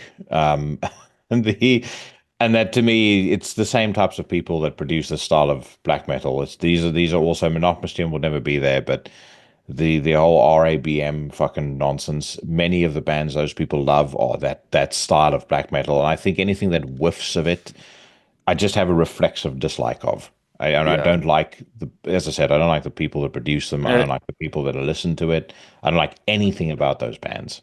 I think personally that it is lazy to just keep using the same riff and playing it in different tempos for your, you know what I mean? Like, how lazy do you have to be? Like, instead of writing a second riff, you're just gonna like, now we're just gonna play the same riff, but now it's got a mid-tempo rock beat, Like, it's just so fucking lazy, in my opinion. You know what I mean? Yeah. Well, who does that, the contrasting and those pattern interrupts, who do it really, really well, is Drugoth. I'm just, if I think about that Battles May Cease, but War is Forever record, that opening track, that's a perfect example of what I mean. Like, you have these moments where the song shifts gears, and it's like a very distinct, defined gear shift, and it creates a hook, it creates a dynamic, it creates tension, helps amp up the aggression. That's the kind of thing I love. That's what gets what gets me excited. And I'm the same with you. If a band does something where they're doing it on a loop, like Oranzi Pazuzu does this a lot, but there's these elements that keep getting layered over it, these subtle sort of tensions that are being created. That's different. That's fine. That's different, yeah. But this is just, I mean, another band who used to do that extremely well, the subtle tensions, is Ministry, who have signed to Cleopatra Records and are putting out their final album, we hope, in 2025. I've spoken about it before, but I know you're a big Ministry fan too. It breaks my heart completely that this band have turned into such a fucking joke. When they were in, 1988 through to arguably 1996 when Filth Pig came out, I mean, they were one of the best of the best. I would even argue Dark Side of the Spoon because I really love Yeah, that album. there's some yeah. decent songs on there. Yeah, That's the Whip in last the good Chain. album, though. That second track on that album is fucking incredible. Yeah, I love that song. Yeah, like that's the last Ministry album that I really like, because after that he like shifted into leftist politician writer. You know, like basically. Well, he got off the drugs, so the lyrics were no longer this dark, the fucking death throes of an addict. And he said, "I'm going to watch Morning Joe and Rachel Maddow, and I'm just gonna record every single episode and transcribe transcribe their excuse for reporting, and then we're going to go, there we go, there's my lyrics." I mean, I think the last couple of albums, I'm fucking so shocked pathetic. they don't have Rachel Maddow on the cover, let alone or like samples of her on the songs and stuff. Dude, it's the fucking like that one fucking song of Greta Thunberg samples. That killed me. He played that when I saw him live earlier this year. They played that song, and I just wanted to like jab my ears out. You know what I mean? Like, I'm like, fuck this. Very few people I hate as much as Greta. You know, like, fuck that bitch. So but annoying. I mean, the thing that makes me sad is this is the dude that did Just One Fix, Burning Inside. So what? Stigmata. You go down the list of just phenomenal songs. I mean, the deep cuts. Land of Rape and Honey. Yeah. Golden Dawn. Yeah. The most obscure songs from that period are a fucking 1,000 times better than anything that they've done since. I mean, certainly, like, I could still... The Bush trilogy, I still have some love for. There's some decent songs on there, but beyond that, oh my God, what a shambles. Yeah, I got off the train with the Bush albums because... I think when I got into Ministry, Dark Side of Spoon was the newest album, and I remember those Bush albums coming out, and I was just like, not about it. So, yeah. Don't. But I mean, these new ones though are new low of idiocy in lyrics, like a song about Antifa. You know, like a song, Just Stop Oil. Yeah. Just like. You know what? He still puts on a good show. Well, yeah, he does put on a good show. What I would love to see is how he, and we don't have to go down this rabbit hole because I will already have spoken about it enough on the conversation with Shayan. But I'm curious to see his thoughts on the new forged alliance between Kamala Harris and Dick Cheney. Since he's such a smart motherfucker, let's see what he makes of that. I mean, that's just as a final comment. That's one thing that's the thing I probably despise most is when the mainstream metal media make a guy like this out to be incredibly educated and clued up. Like, he's really someone you should listen to. No, he's not. He's one of the most economically and politically ignorant human beings I've ever seen on the face of the earth. And he's not the only one. There's a lot of other people that they hold up as these fucking bastions of, intellectual discourse that do not know what the fuck they're talking about. Yeah. I wonder how a lot of those people square the circle with the union of Dick Cheney and we should check out that Mork Gryning song. Okay, all right, let's do that. All right, and then we should check out the Chaos Invocation one. I was definitely planning on us doing that, but yeah, you were saying Dick Cheney and Kamala. Yeah, it's. I'm sure people like. I'm surprised that Al's like head didn't explode when that happened. Well, trying to process does not compute. Like like you wrote like 3 albums over a whole decade against this guy, and now like this other person that you're like just like supporting because you think you should. Now they're on the same side. Like. Does not compute, and his head blows up. Like that's kind of what I'm imagining. No, I agree. Well, we'll see what he makes of that. I mean, again, he actually used to have at least a intellectual curiosity. I thought, like if you heard him speak in the early 90s, but those days are long past. let's move on to more pleasant things. So Mork Gryning have just put out a new track called Fasorna's Tid. It says, check out the Claudio Marino directed music video for Fasorna's Tid, the second single and title track from Mork Gryning's forthcoming record, which comes out on December the 13th via Season of Mist. First track I believe was quite good. I know they are absolutely legendary, so let's hear what this one sounds like.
All right, what is your verdict, Reverend?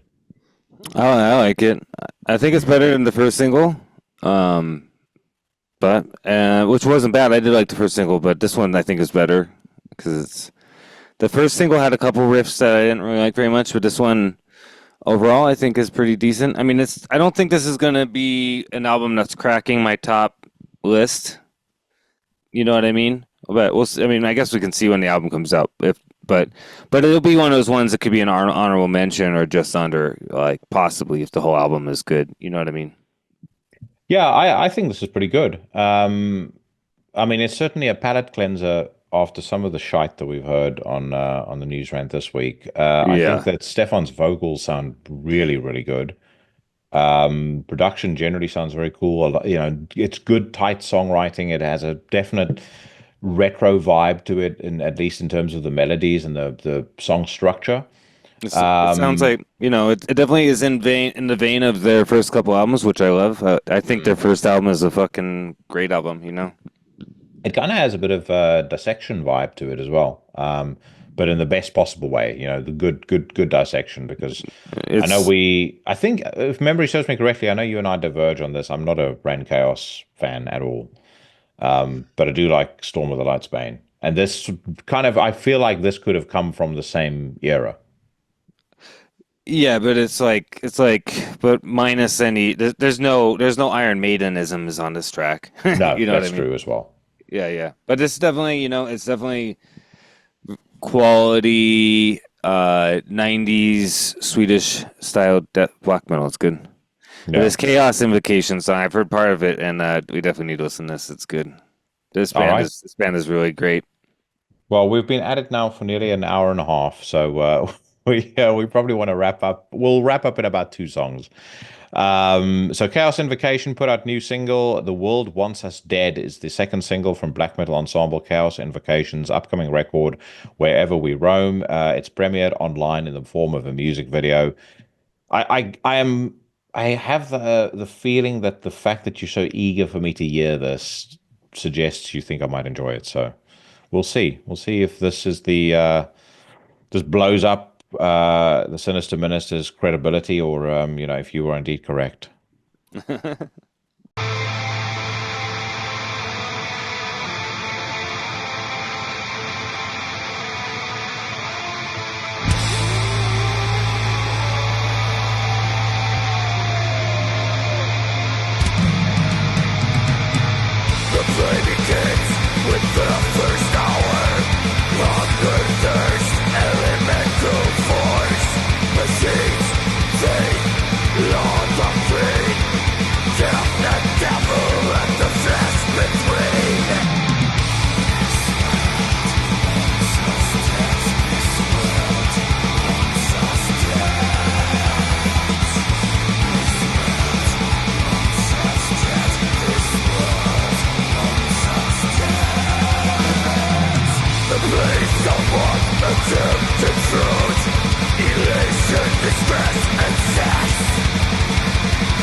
So that it started off good.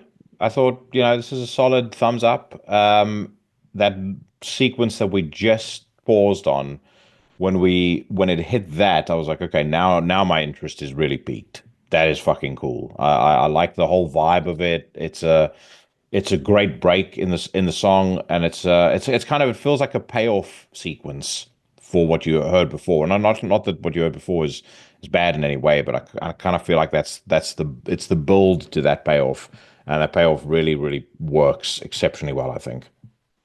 Yeah, I think it's a pretty good song. I hadn't heard the whole song. I just heard a clip that was on Instagram when it got released, and I hadn't gotten around to listening to the whole track yet. But I'm a big fan of Chaos Invocation since their first album came out. Their last album was amazing. It was before I started a podcast, but it was up in my top 20 that year. They toured with Akercocke and Fides and Versa a few years back, in 2021. Chaos Invocation, they're definitely a great band, and they're serious black metal guys. You know what I mean? They're serious about the whole thing. So it's they put their money where their mouth is. So they're one of those kind of bands that's not no posers. Yeah. Well, that's tier one in my opinion. I think that's very, very good. So I'm looking forward to the whole album. That's another one of those ones that got announced, and it's like, fuck, this blowing up my fucking list this year. All right, let's wrap up on this one. Ershetu have put out a new single, Sekirio. I'm sure I've mispronounced that. Cinematic black metal band Ershetu have launched Sekirio single, a second glimpse into their oncoming album Yomi, which is due on November the 8th on Deborah Mamorti Productions. What did you think of the first single, which I think was called Ketsurui? I didn't listen to the whole song. I just listened to what you played on the podcast, and it sounded okay to me, I guess. Yeah. I haven't actually. I remember the previous album for this came out last year, right? Zabalba, yeah. Zabalba, yeah, and I didn't listen to that album, so for some reason I just kind of wasn't really attracted to the music that I heard from the last album, and I'm not sure I'm really feeling it for this one either from what you played before, but let's see what this one sounds like. That's very interesting. I hear cats in the background, by the way. Yeah, is that on your side? I was about to say, is that on your side or mine? Yeah, she's wandering around you know how cats do that thing where they just wander around and meow themselves. Yeah. But this which is odd because I am a big fan of Buddha Sword and Vinsval and stuff, but I don't know, this stuff just doesn't really call me the same way, but I probably should actually give Zabalba an actual listen, and I'm curious to see what this song sounds like, you know what I mean? So Zabalba is excellent, and I really liked the previous single as well. So I'm quite surprised. I was quite surprised when you said that this has not landed with you. But that's just the thing with certain bands. Sometimes it's just timing. It just doesn't quite it just doesn't quite land when it should Yeah. when it should land. The other side to that is with Vince Vaughn and his music. I am like, for example, I like the first Amora Vestuta album, but I'm not a huge fan of the other two.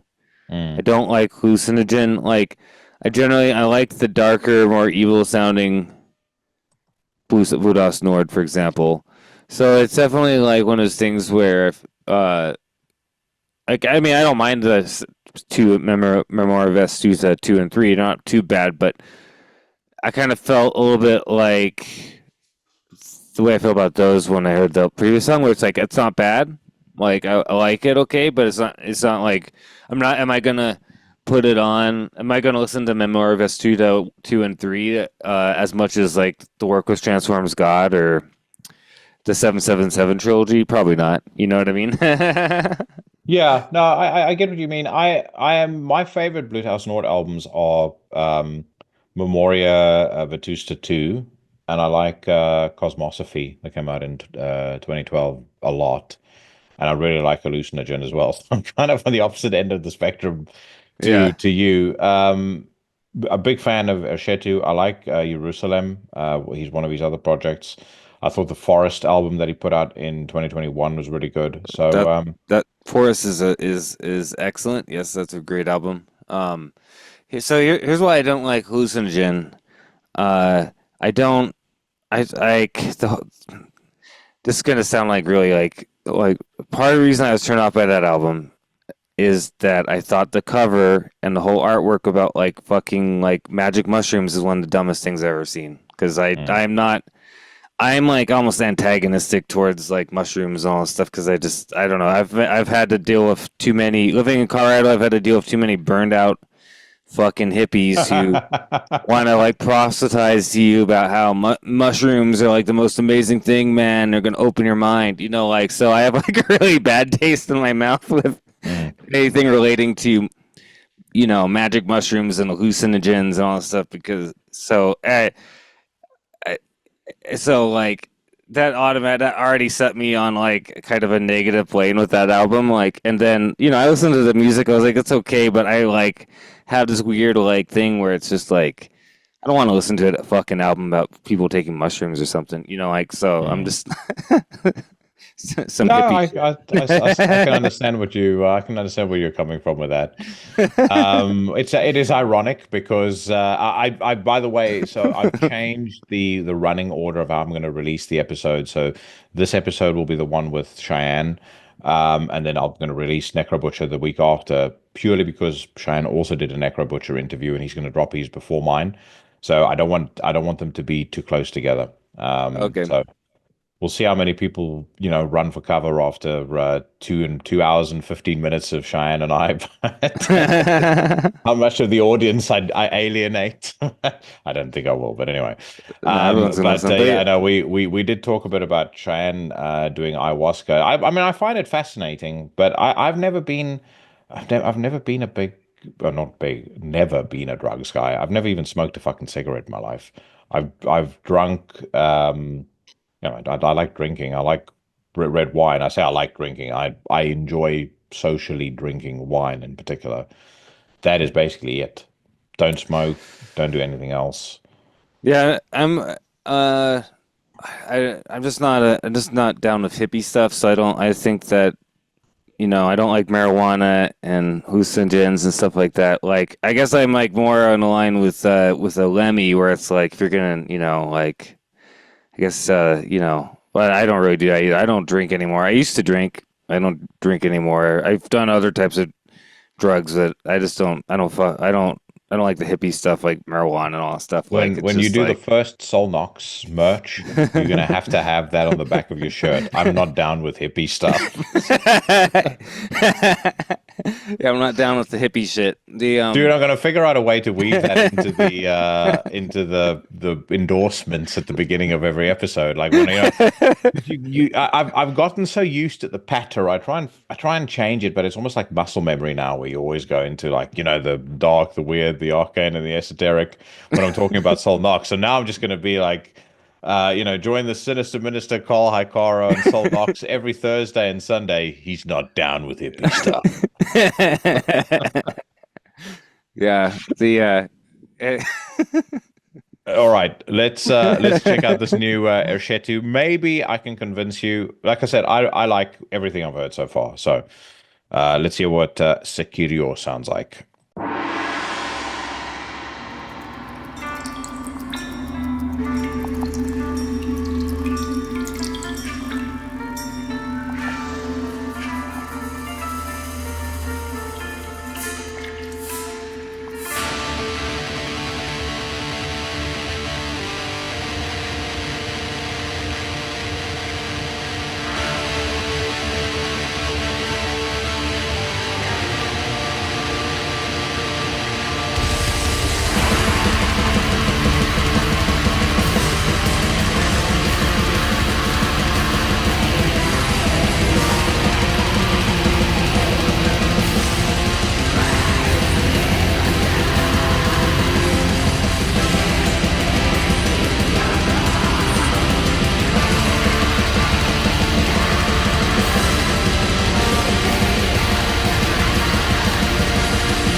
It's going to be so ironic to say this after the nice things I said about Ershetu, but the scientific term for what we just heard there is dog shit.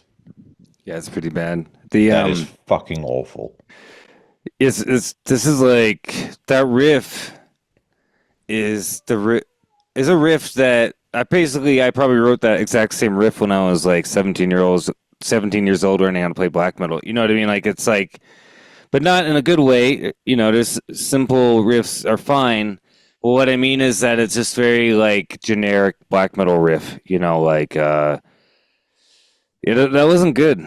I'm like Vince Vaughn is making this music, right? Like I just don't even this didn't even sound like something Vince Vaughn would write. Like I'm just like it's disappointing. It sounds like the sort of thing that would merit you an ass kicking if you dropped that in the mid 90s. I mean, you bandied that sort of music around in Oslo, you would have gotten your ass beat.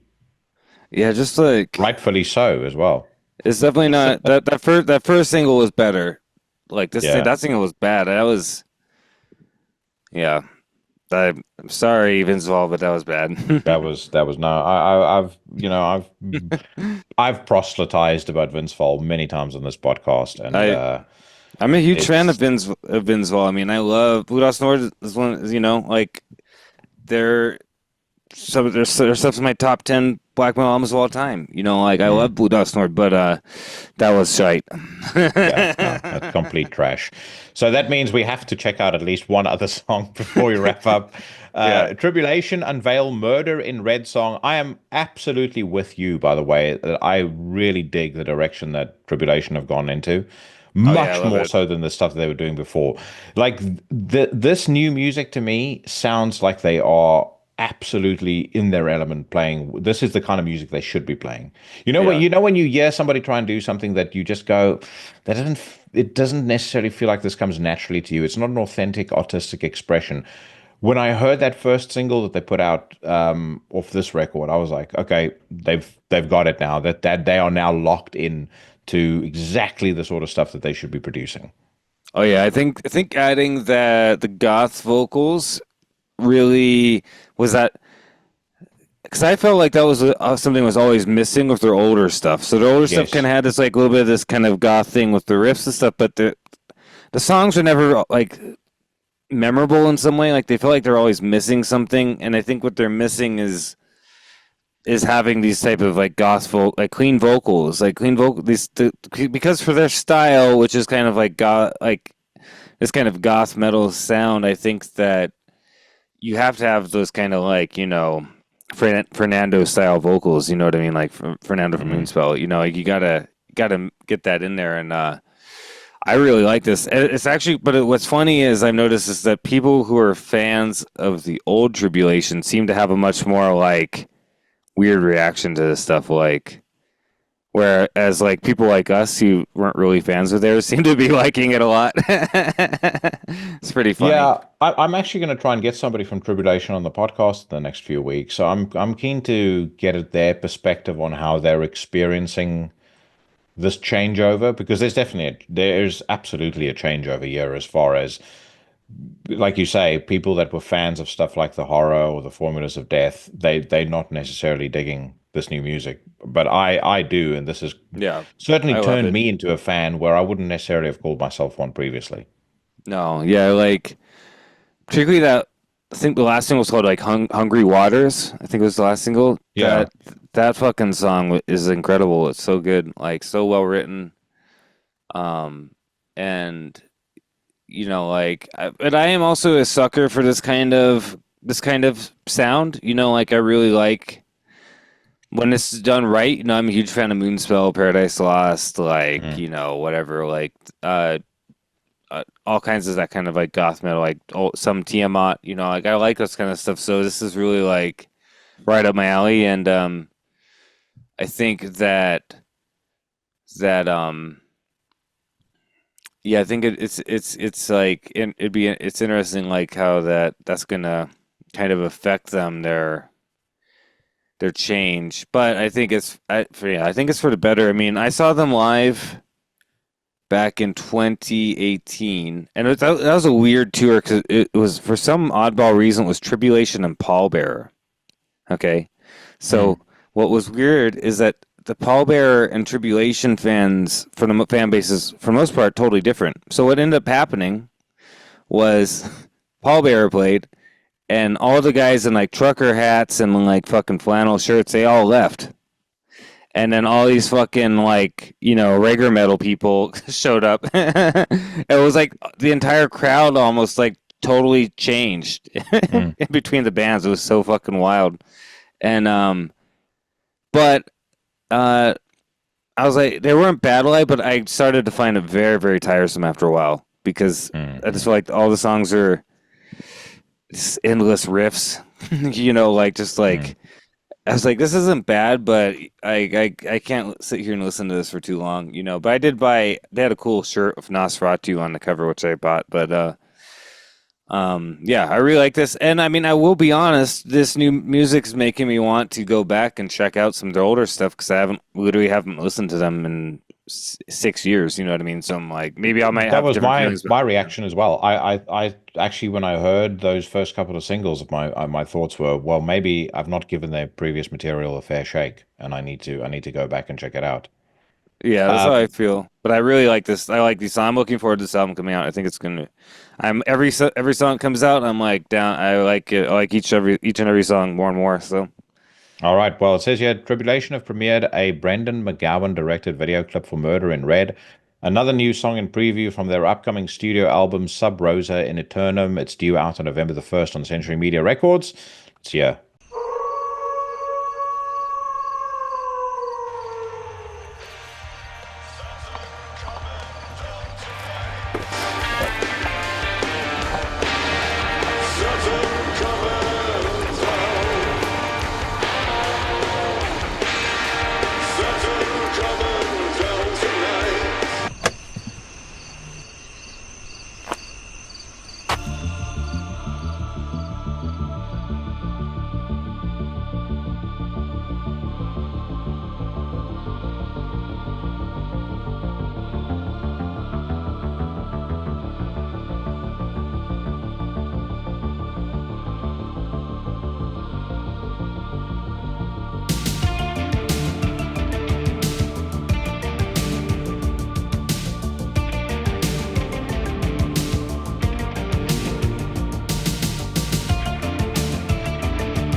I fucking love that. It's You know so what it good. reminds me of? What? Butterfly Effects, the Moonspell album. It's got a similar vibe to that. Yeah, it definitely has a similar feeling to that one.